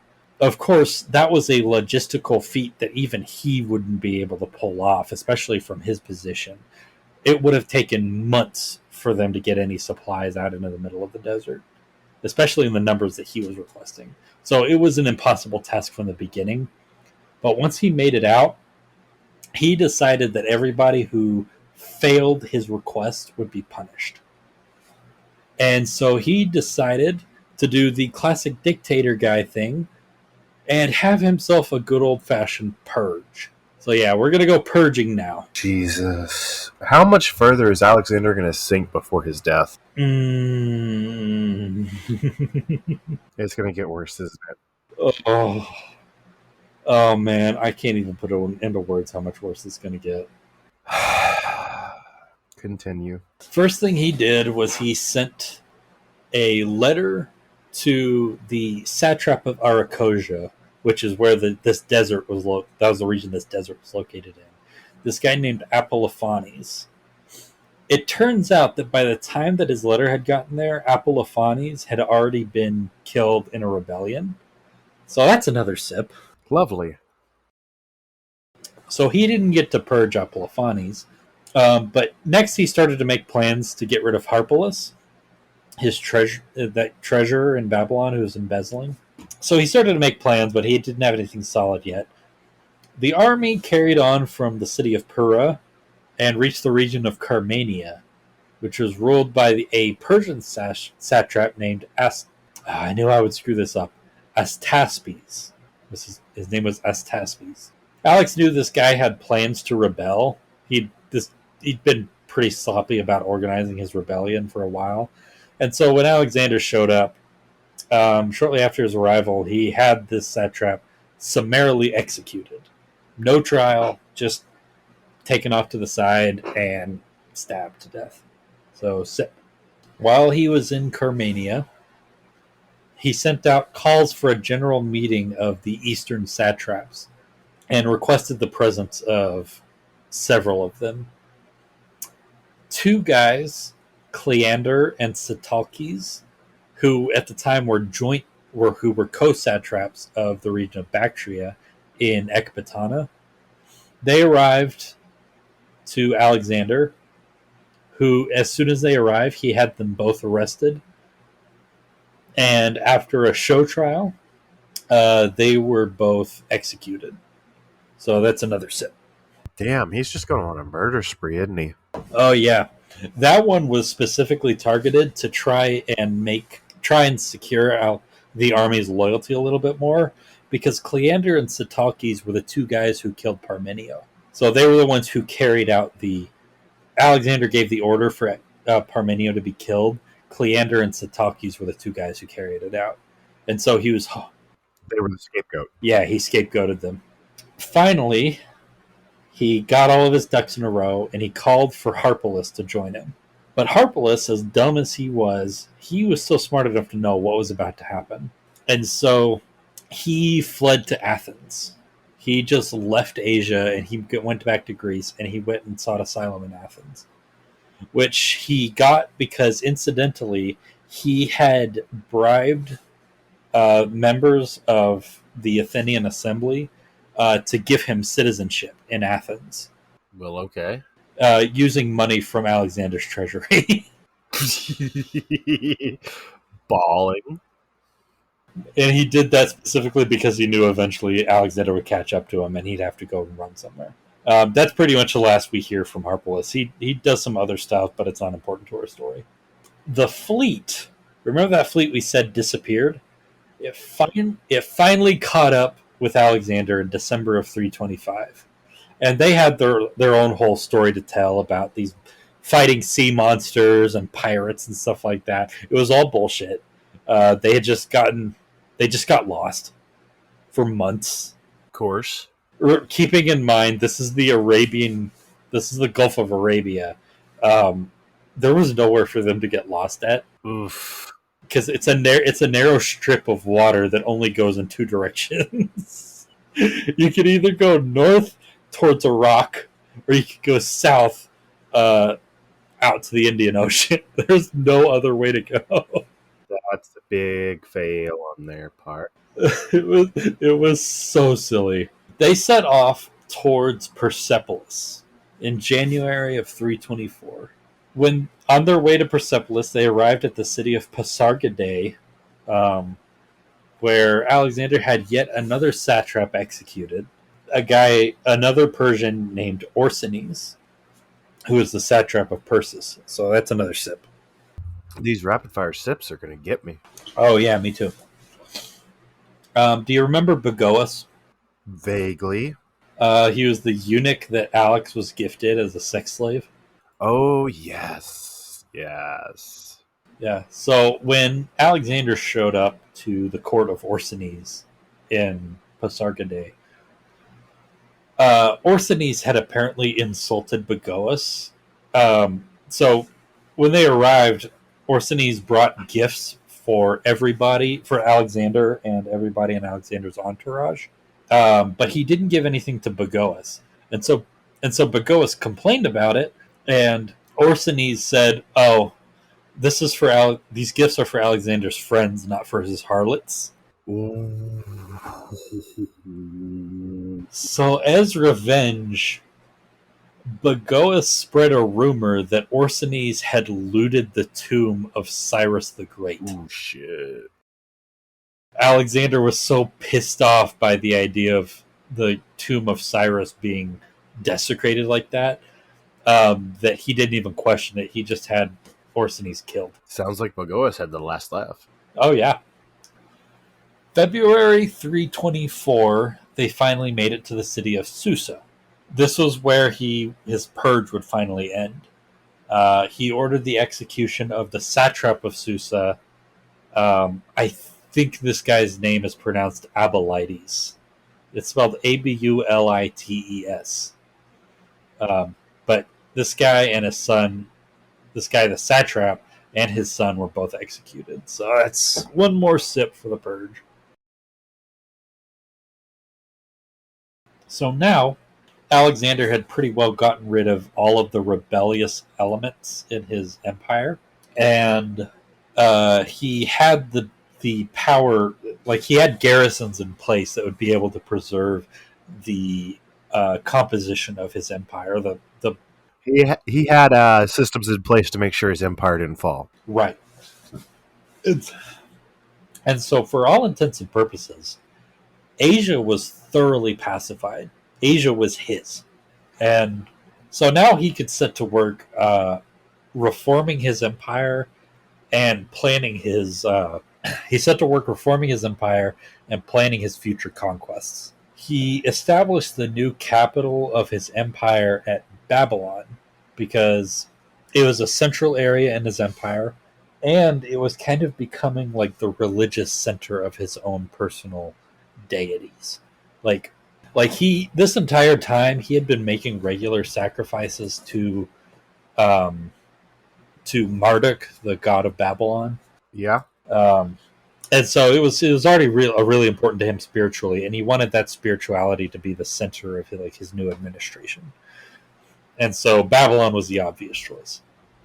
A big part of his reforms was the slow process of making Persian culture the dominant force in both his army and his administration. A great example of that was when he hosted a mass wedding in Susa, where 100 of the highest-ranking officers in the Macedonian army were married off to Persian wives in one giant ceremony, and that was a really big deal, because his plan was that all of these generals and their Persian wives would end up having kids, and those kids would serve as the foundation for his new army. So his plan at this point was to make Persian like one of the dominant cultural forces in his empire, but mix it with like his native Hellenism, his native Macedonian identity. He was going to mix them and create like a purely Alexandrian sort of culture in his empire. I can't imagine that went over well. Just one more nail, one more straw on the camel's back. At that marriage, Hephaestion was married off to one of the daughters of Darius.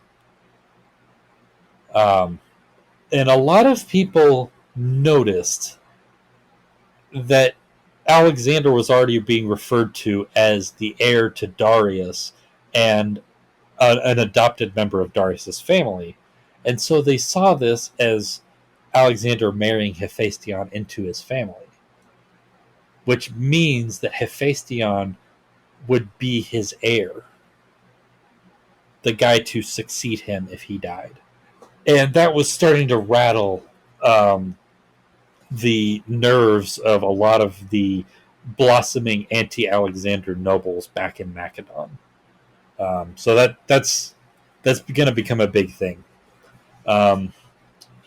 Shortly after that, Alexander, he had this aide, this guy named Nicanor, who, another Aristotle connection. Nicanor was Aristotle's adopted son, and he was just like he was like an administrator in Alexander's court. He was just like a bureaucrat, but he sent Nicanor to make an announcement at the Olympic Games that were being hosted that year. The announcement ordered that everybody in Greece was to start venerating Alexander as a god. So this was the moment. This was everything that Alexander had been believing about himself to this point. This is when he made it all, just laid it all bare. This is when he he was not just like suggesting it. He was coming out and saying, I am a god and you will worship me. This is the moment that a lot of scholars agree that Alexander lost touch with reality. This is finally when he snaps and loses touch with reality. He has lost his mind. He is no longer connected to reality in any way, shape, or form. Because he should have known that this wouldn't go over well in Greece. It's just as a purely practical decision, which is usually how Alexander operated. This wasn't reasonable. He couldn't expect the Greeks to start worshiping him just like that. It was a combination of physical stress from the years of campaigning, all of his victories, stroking his ego, his uncontested power, which was just destroying his brain. And now, on top of all of that, he was a brutal, awful alcoholic. He was drinking himself like into a stupor every day. And so sip. But all of those things were combining to just take Alexander's brain and just remove everything reasonable or any sort of sensory connection to the real world away. So they moved out from Susa towards the Tigris, heading back towards Babylon.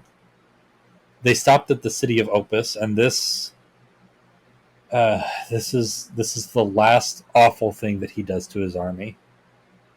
The last horrible thing he does to the men who won him everything that he had.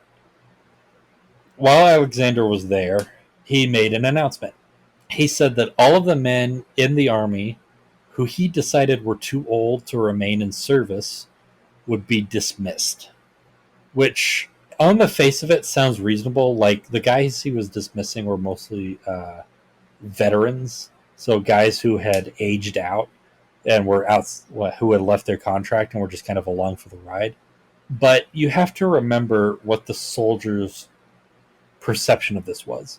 So, what Alexander was actually doing is he was getting rid of the person you turn to for advice in the group, the ones that power behind the throne or whatever of the military group leaders, like not necessarily the generals, but the person the generals turn to for help.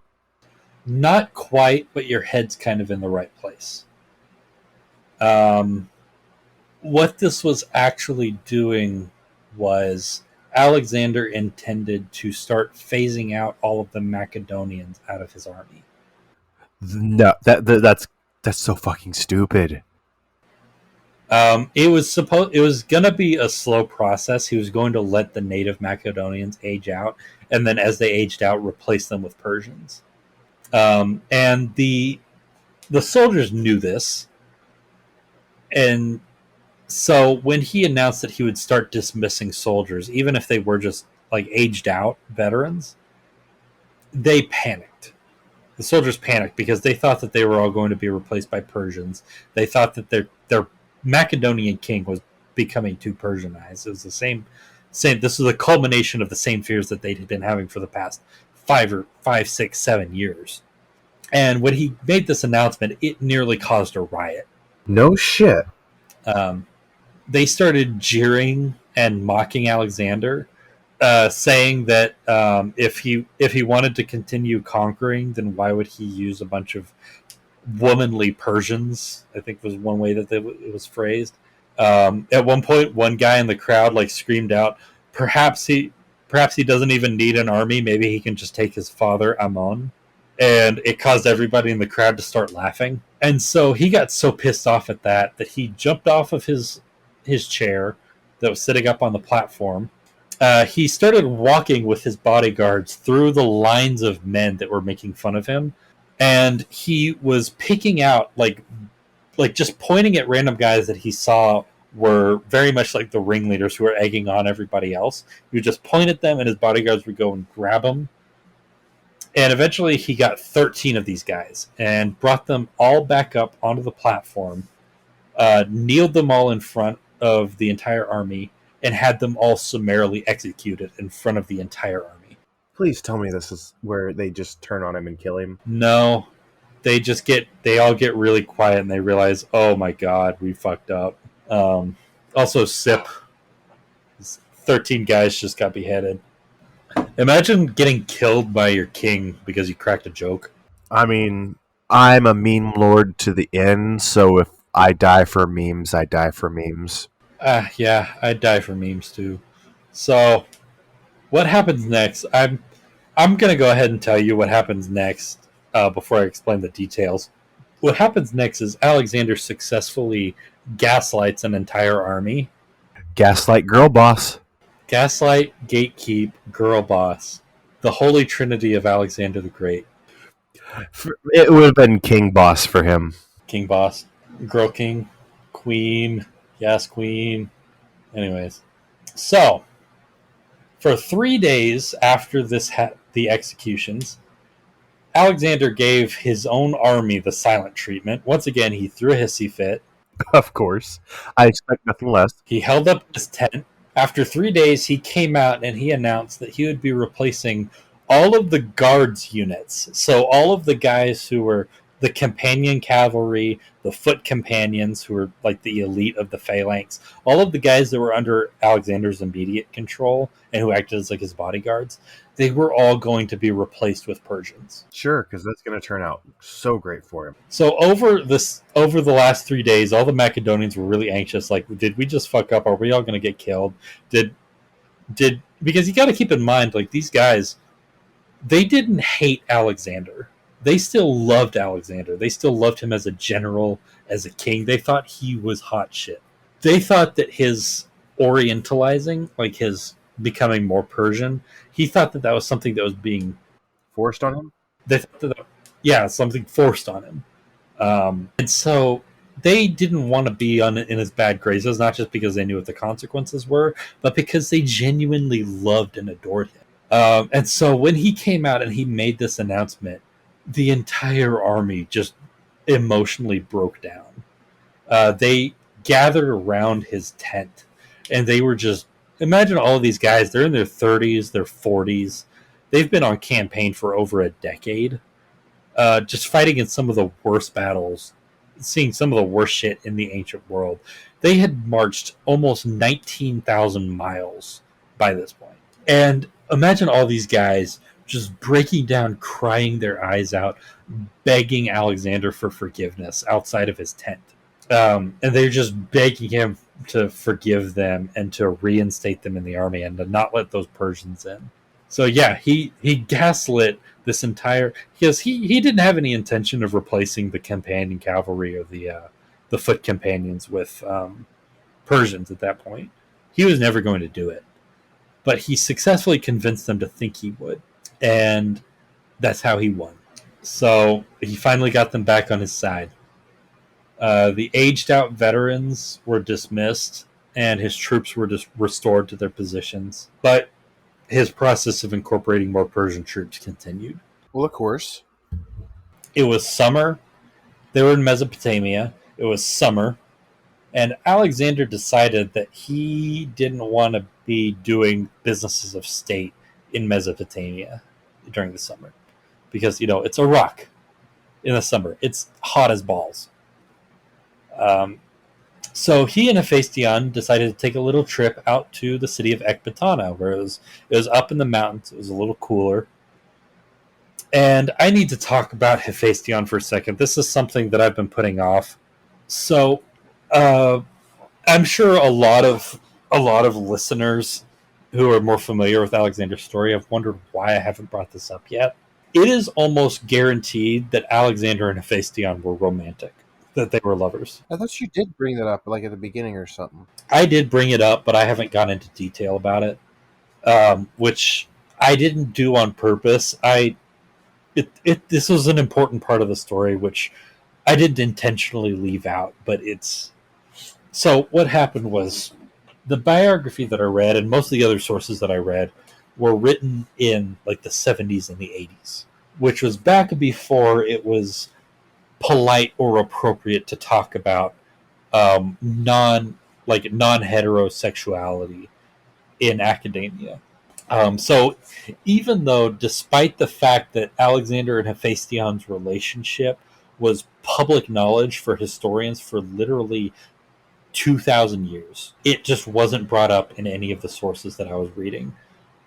I had known about it, but I didn't want to talk about it in the podcast until I had actually more information about it.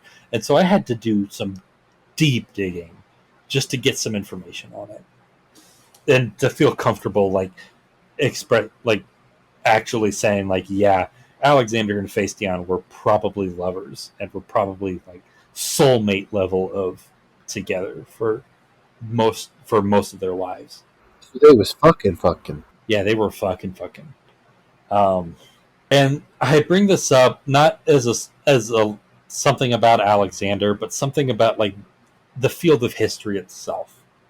History, as important as it is, and as much as I'm passionate about it, is one of the great criticisms I have for the field of history and academics is that they are too willing to ignore parts of history which are considered to be unsavory or, like, not polite for civil society, things like that.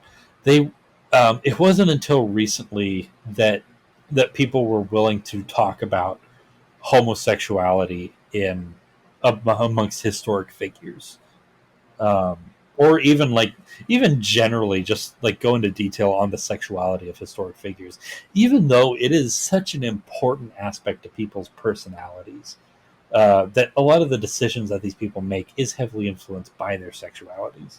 But uh, I'm I'm just bringing this all up because I want to say that academia, it's, even though it gets a bad rap from a lot of, like, really, like, bad faith people in politics today, there are some genuine criticisms you can make about contemporary academics. And one of those is that they are too willing to ignore aspects of history as it pertains to subjects which society has deemed unsavory. And they're getting better about it, don't get me wrong. But the fact that it was so difficult to find information about Alexander the Great's sexuality and his relationship with Hephaestion, despite the fact that it was public knowledge for thousands of years. So, quick interjection. Do you personally believe he was actually bi because he did marry a woman, or do you think that the woman marriage was simply to sire an heir? I think it's more complicated than either of those. There's a lot of possible ways that it could happen. There's a possibility that, because sexuality is very heavily dependent on, like, culture, on the surrounding culture that's influencing you, and the culture of ancient Greece and the kind of culture that Alexander was raised in, it didn't frown upon the idea of two men having a sexual relationship. And so it was a very regular, normal thing for men to be attracted to other men and to have relationships with other men, and then still have, like, a marriage that was, like, their primary public relationship where they would sire children and be presented in, like, civil society. And that was it's kind of not, it's not quite correct to refer to that as, like, bisexuality. It was just a matter of the way that they interpreted sexuality and sexual attraction. It's very, very likely that Alexander genuinely had a sexual attraction to Roxana, and that the siring of his son later. Oh, spoilers, sorry. But the siring of children uh, wasn't just a matter of political expediency. But we really can't think of it as bisexuality as we understand it today, because there were a lot more dimensions to, and a lot more implications to, sexual attraction to women and to men back then. It's a very, very complicated topic. And actually, in our next, I'm probably going to go into it way deeper in our next topic, the next thing we're talking about in the podcast, because it's going to come out a lot in the next one too. But for now, just understand, like, you can't. It'd be inappropriate to refer to him as bisexual because it's not quite correct based on the cultural context in which he was raised. Okay. So yeah, that's Alexander Hephaestion. That helps put into perspective how drastic what I'm about to say was to Alexander.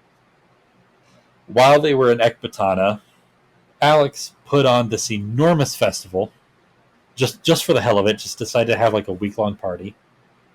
One night, he and Hephaestion were drinking at a banquet when all of a sudden, Hephaestion collapses and he's taken back to his room. He spends a week in bed with a fever, and then just out of nowhere, he just dies. He's just dead. He's gone. Just like that. So, you know what that means? That means a shot.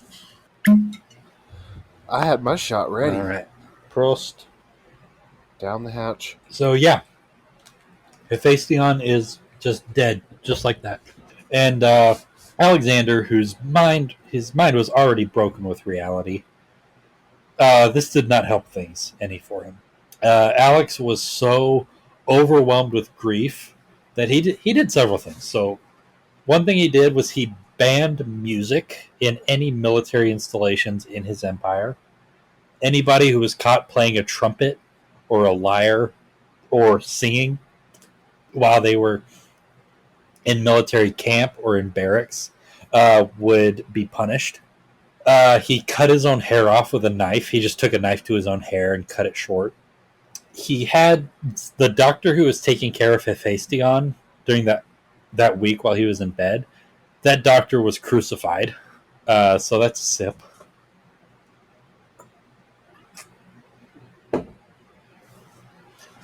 And then probably the most deranged thing that he did, he ordered that the temple to a god called Asclepius, there's a temple to the god Asclepius in Ecbatana.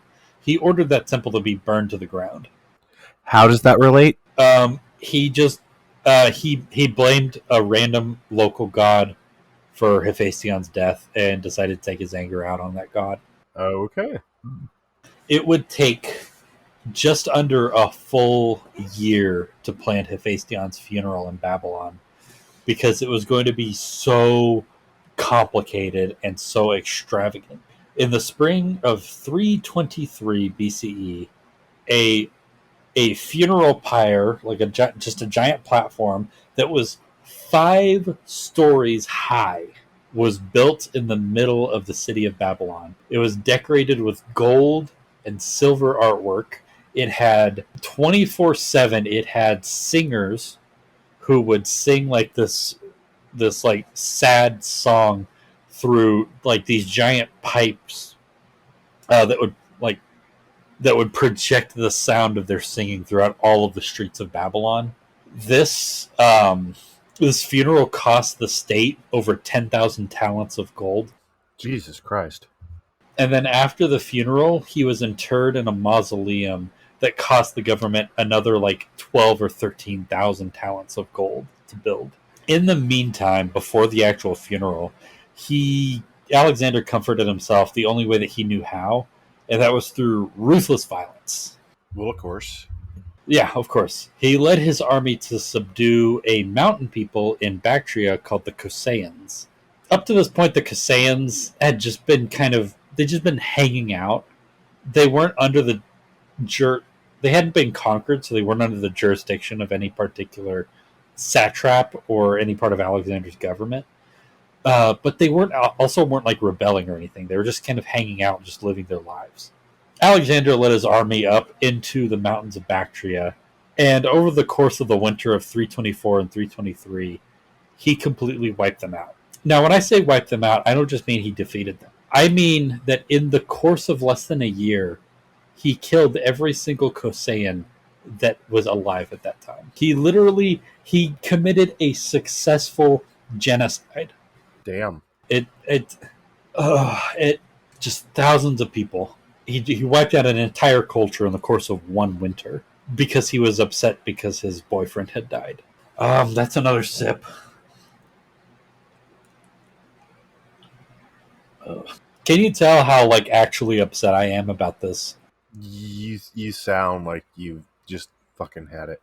Alexander's life genuinely upsets me, just with the sheer amount of violence that was involved in the things that he did. Also, during that time, while he's busy committing an actual honest to God, like by the book, war crime definitions, genocide, he and Roxana had a son whom they named Alexander. Of course, you gotta have a junior. Alexander would become the heir, was made the heir to the Macedonian Empire.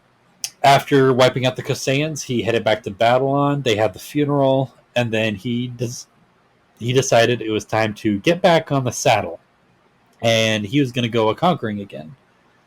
This time, his target was, can you guess? Further into India, where? Nope. He was going to go after somewhere closer. He was going to go conquer Arabia. He had been kicking out a few ideas. He had thought about going back to India. He had thought about moving west into the Balkans, or even try to invade Italy. But he finally settled on Arabia because it was very close. It was like a very obvious weakness in his, like, the way his empire was set up. It was just this big tumor on the bottom of his empire, filled with people that he didn't recognize and didn't control. So he decided that was his best target. He called on troops from all over his new empire. So he's doing like the Darius stuff now. He's getting troops from all over the empire, and he's gathering them up into one giant army. And he got ready for a new expedition. He had a new fleet built on the Tigris River, which had started practicing his drills, and he appointed this guy named Nearchus, who was also one of his closest friends. He appointed Nearchus as the admiral of this fleet. He held the banquet for Admiral Nearchus on the night of May 29th, 323 BCE. They all got very drunk, naturally, so sip. But Alexander did something very out of character. He decided to go to bed early, which was very strange. He never did that when he drank. The next morning, he was running a fever, just like Hephaestion. He would be in bed for 2 weeks. At one point, his troops were threatening to mutiny if they didn't see proof that he was still alive, because, again, rumors got out that he was dead already. And they ended up having to break a hole in the wall of Alexander's room so that a long, continuous file of Macedonian soldiers could stream in and then out a door so that they could all see him and confirm that he was still alive. But by the evening of June 9th, it was obvious that Alexander was not going to get better. His generals crowded around his bed and asked him, to whom is he going to bequeath his kingdom? And his response, quote, to the strongest. I foresee a great funeral contest over me. A couple hours after that, shortly after midnight, on June 10th, 323 BCE, Alexander of Macedon, the lord of all Asia, closed his eyes and never opened them again. He was 33 years old. It's not really known how exactly he died. It was probably most likely some sort of mosquito-borne illness that he picked up in the swamps around Babylon, something like malaria. But the fact that he died the exact same way as his heir apparent Hephaestion raised some suspicions. He definitely had people who wanted him dead. So if he was poisoned, it was probably by Antipater, who was his regent back home in Macedon. And Antipater knew that he was about to be purged soon. Like, he was next up on the chopping block.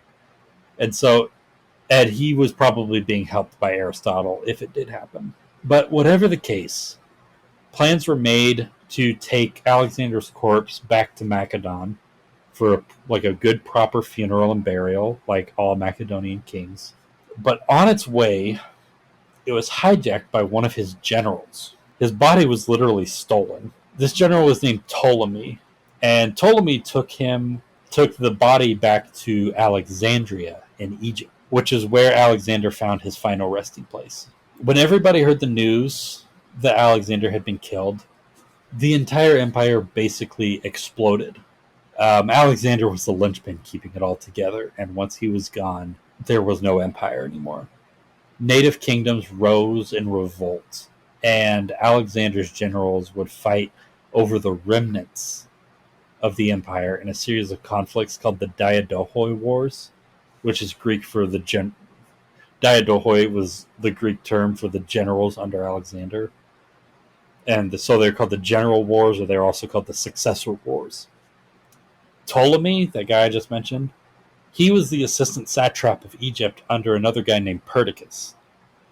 He would found the Ptolemaic dynasty of Egypt, which was the last line of pharaohs to ever rule over Egypt. The last Ptolemaic pharaoh would be Cleopatra, who died of suicide while her country was being besieged by Octavian, who would eventually become the first emperor of Rome. Alexander's son, Alexander IV, would rule briefly as a child over Macedon, but he would end up being the last Argead king of Macedon because at the age of 13, he and his mother Roxana were both murdered by Cassander, who was Antipater's son, and Cassander would become the new king of Macedon. Another commander who was at the time of Alexander's death the commander of the companion cavalry, a guy named Seleucus, would seize Syria and gain control of nearly all of the eastern satrapies, establishing what became known as the Seleucid Empire, with its capital first at the newly founded city of Seleucia on the Tigris River, and then later it was moved to the city of Antioch on the Phoenician coast. Shortly after his death, the Indian princes in the Punjab revolted against the Macedonians. They were led by a brilliant general named Chandragupta Maurya. After the successful revolt in the Punjab, he turned his army east and conquered all of India, and he became the first person to rule the entirety of the Indian subcontinent. The Mauryan dynasty that he established would serve as the bedrock for what we now consider to be the modern Indian identity and culture. Finally, the proliferation of the Greek language and culture throughout the Middle East is largely why ancient Greece didn't remain a footnote in history. It's why Greek is associated with like Western civilization today, is because of the influence that Alexander's empire had. Greek literature and philosophy would influence the cultures of many people across the Middle East. One of the most important would be influence over the Hebrews, whose writings under the Seleucid Empire would eventually form the modern Jewish and by extension Christian faiths. Literally, what we now call the Torah, the first 5 books of the Old Testament, that's the basis of all of the holy texts of Judaism, were written under the commission of the Seleucid kings. And then beyond that, because of the enormous influence of Greek culture in the Eastern Mediterranean as a result of Alexander's conquests, most of the early Christian literature, at like the very foundation of Christianity, was written in Greek. And 4 of the 5 patriarchs of the early church, the 5 main leaders of the church, were Greek speakers and were seated in cities controlled or founded by Alexander. That would be Alexandria, Jerusalem, Antioch, and Constantinople, which during Alexander's time was called Byzantium. The 5th one being Rome.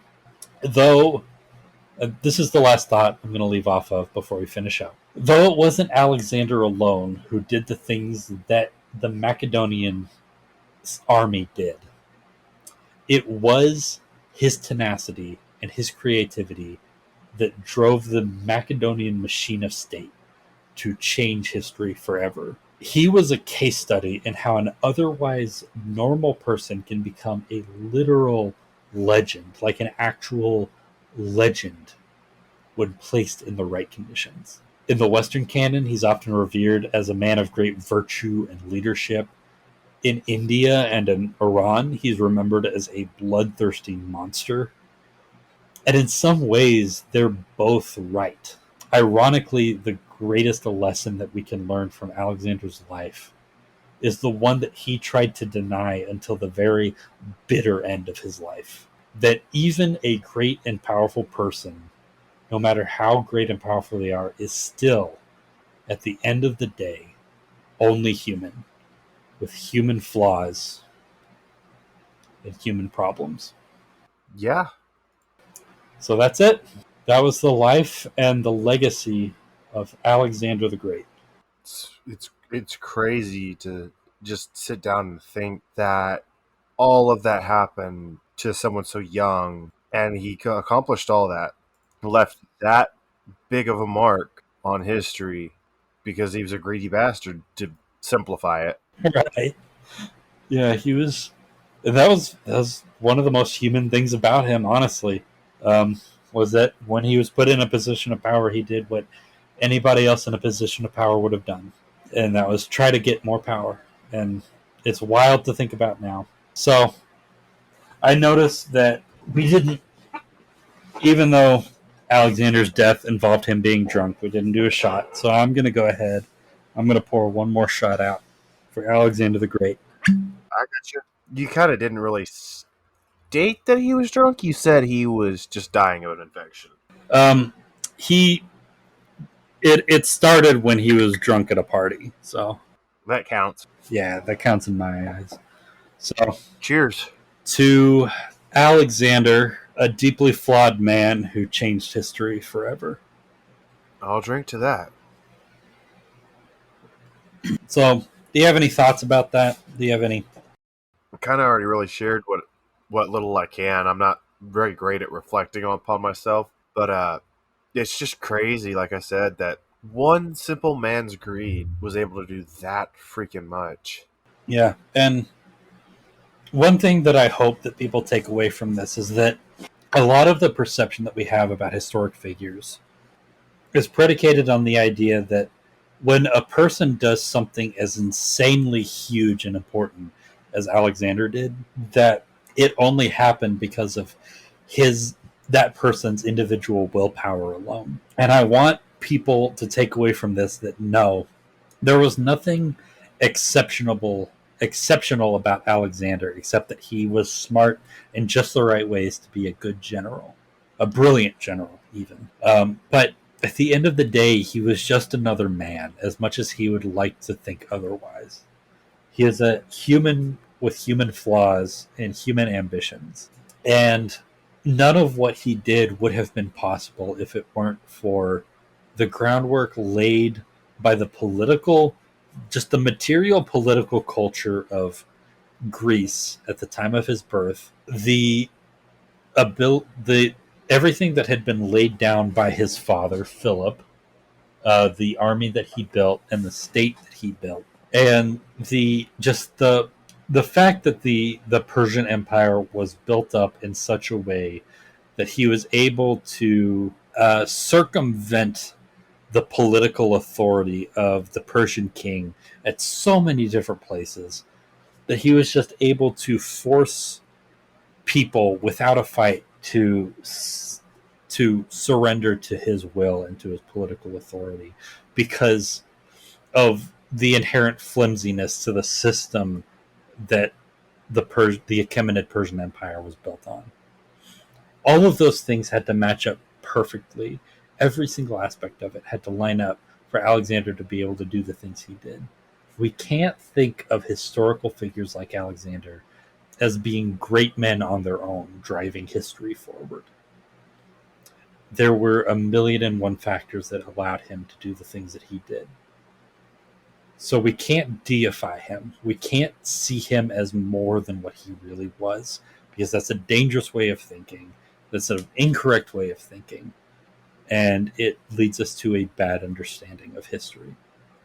Alexander was a man, a very intelligent man, a very skillful man, but at the end of the day, just a guy like you and me. So that's all I have. Got anything you want to plug? Just social media. You can find me on Twitter at Tim, aka Otis. You can find me on Twitter at Visigoth. The I is a 1, the O is a 0. Follow me. I've got correct takes on everything.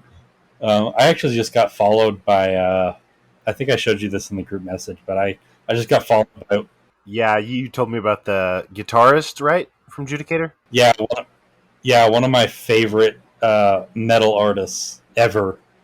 She just followed me on Twitter, and I'm very excited about it. Be proud. I mean, our Instagram got followed by one of my favorite podcasts, True Crime Guys. I have literally been following them since like their sixth episode. They did first four episodes as a group of three, rebranded on the fifth episode, dropped the third guy, and I've been with them ever since. Yeah, I'm still trying to get the attention of like Joe Kasabian from Lions Led by Donkeys, or like the well, there's your problem guys, but nothing so far. But hold that hope. We can get big. I think we've got a really good setup here. Yeah, it's just going to take us time, to be honest, Derek. I think we're going to have great material from these first five episodes, though, to pull from for like sticker ideas, because I think we're going to do. I think an amazing sticker would be "That's my boy," and it's just like an ambiguous figure of Zeus, and as referencing as one does when a son of Zeus. We are going to get a lot of mileage out of that in the next topic. Oh, I'm sure. And then I think we can do one on That's How We Cope, but we get like Tay to draw us as like little chibi faces.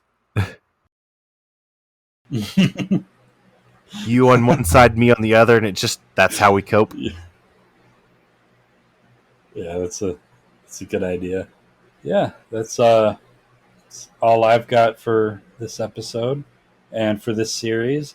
Alexander was genuinely like, this was a very entertaining topic to research, even though I was depressed the entire time because of just the sheer volume of human suffering involved. It was you can't look at Alexander and say that was a good, quote unquote, morally guy. Like, you just can't. But does that make any of his feats any less impressive? No. No, they were genuinely actually impressive, the things that he did. He in the course of a 33-year lifetime, and really just in the course of like a 12 or 13-year campaign, completely changed the course of human history. And that is the changes that emerged from that are confounding to try and comprehend. It's kind of scary to sit down and think, what kind of fucking timeline would we be in right now if Alexander hadn't done that? The Middle East is just the industrial and political center of the entire planet. I'd actually kind of like to see what that would look like. I know there's no way to actually see that, but if we ever discover a way to look in at parallel universes or even visit, that'd be fucking amazing, just to see what would have happened. Just Alexander gets tries to break Bucephalus, but then kicked off and hits his head on the ground, and he's an invalid for the rest of his life and never does any of the stuff he's supposed to, just to see the world that happens because of that. It's crazy how to think that we could argue that us as an individual makes no difference. But what if we have a small enough but a big enough impact on someone who goes on to be like, maybe not literally a modern equivalent of Alexander the Great, but has like a huge impact on the future? What are we to say that we didn't have any effect on history? You literally, until you're dead and maybe whatever afterlife there is, and we're able to see the future, tells us, yeah, we might not have a major, like maybe we didn't change the future, but we had this small little part in making the future whatever it is in the future. One of my favorite quotes about history is actually from Karl Marx, another Karl Marx quote about history. He said, "Man makes history, but he does not make it of his own accord." Or something along those lines. I feel like it fits here. I know it's not directly a history quote, but it's literally my favorite quote. And I think it kind of fits because you got to learn where you need to make your stand and where pick your battles and make sure you know what you're doing. But it's the place where you made your stand never mattered.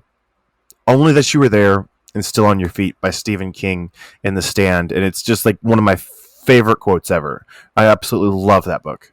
Yeah. So that's it for Alexander the Great, the namesake of our illustrious organization, the Alexander Society. Join us for the next series when we talk about the gayest man in human history and how he changed the course of human history. Oh? You didn't tell me about any of this. Oh yeah, look forward to it. I'm looking forward to it. I'm gonna enjoy talking. This is one of my favorite subjects. This is actually the guy that my tattoo is based on. Oh. If you enjoyed listening to this podcast and would like to continue with updates on the podcast, you can find us on Facebook and Instagram at the Alexander Society Pod, and then on Twitter at Alex Society Pod. If you enjoyed what you heard today, please give us a rate and review on your favorite podcast platform. Thank you, and have a great day.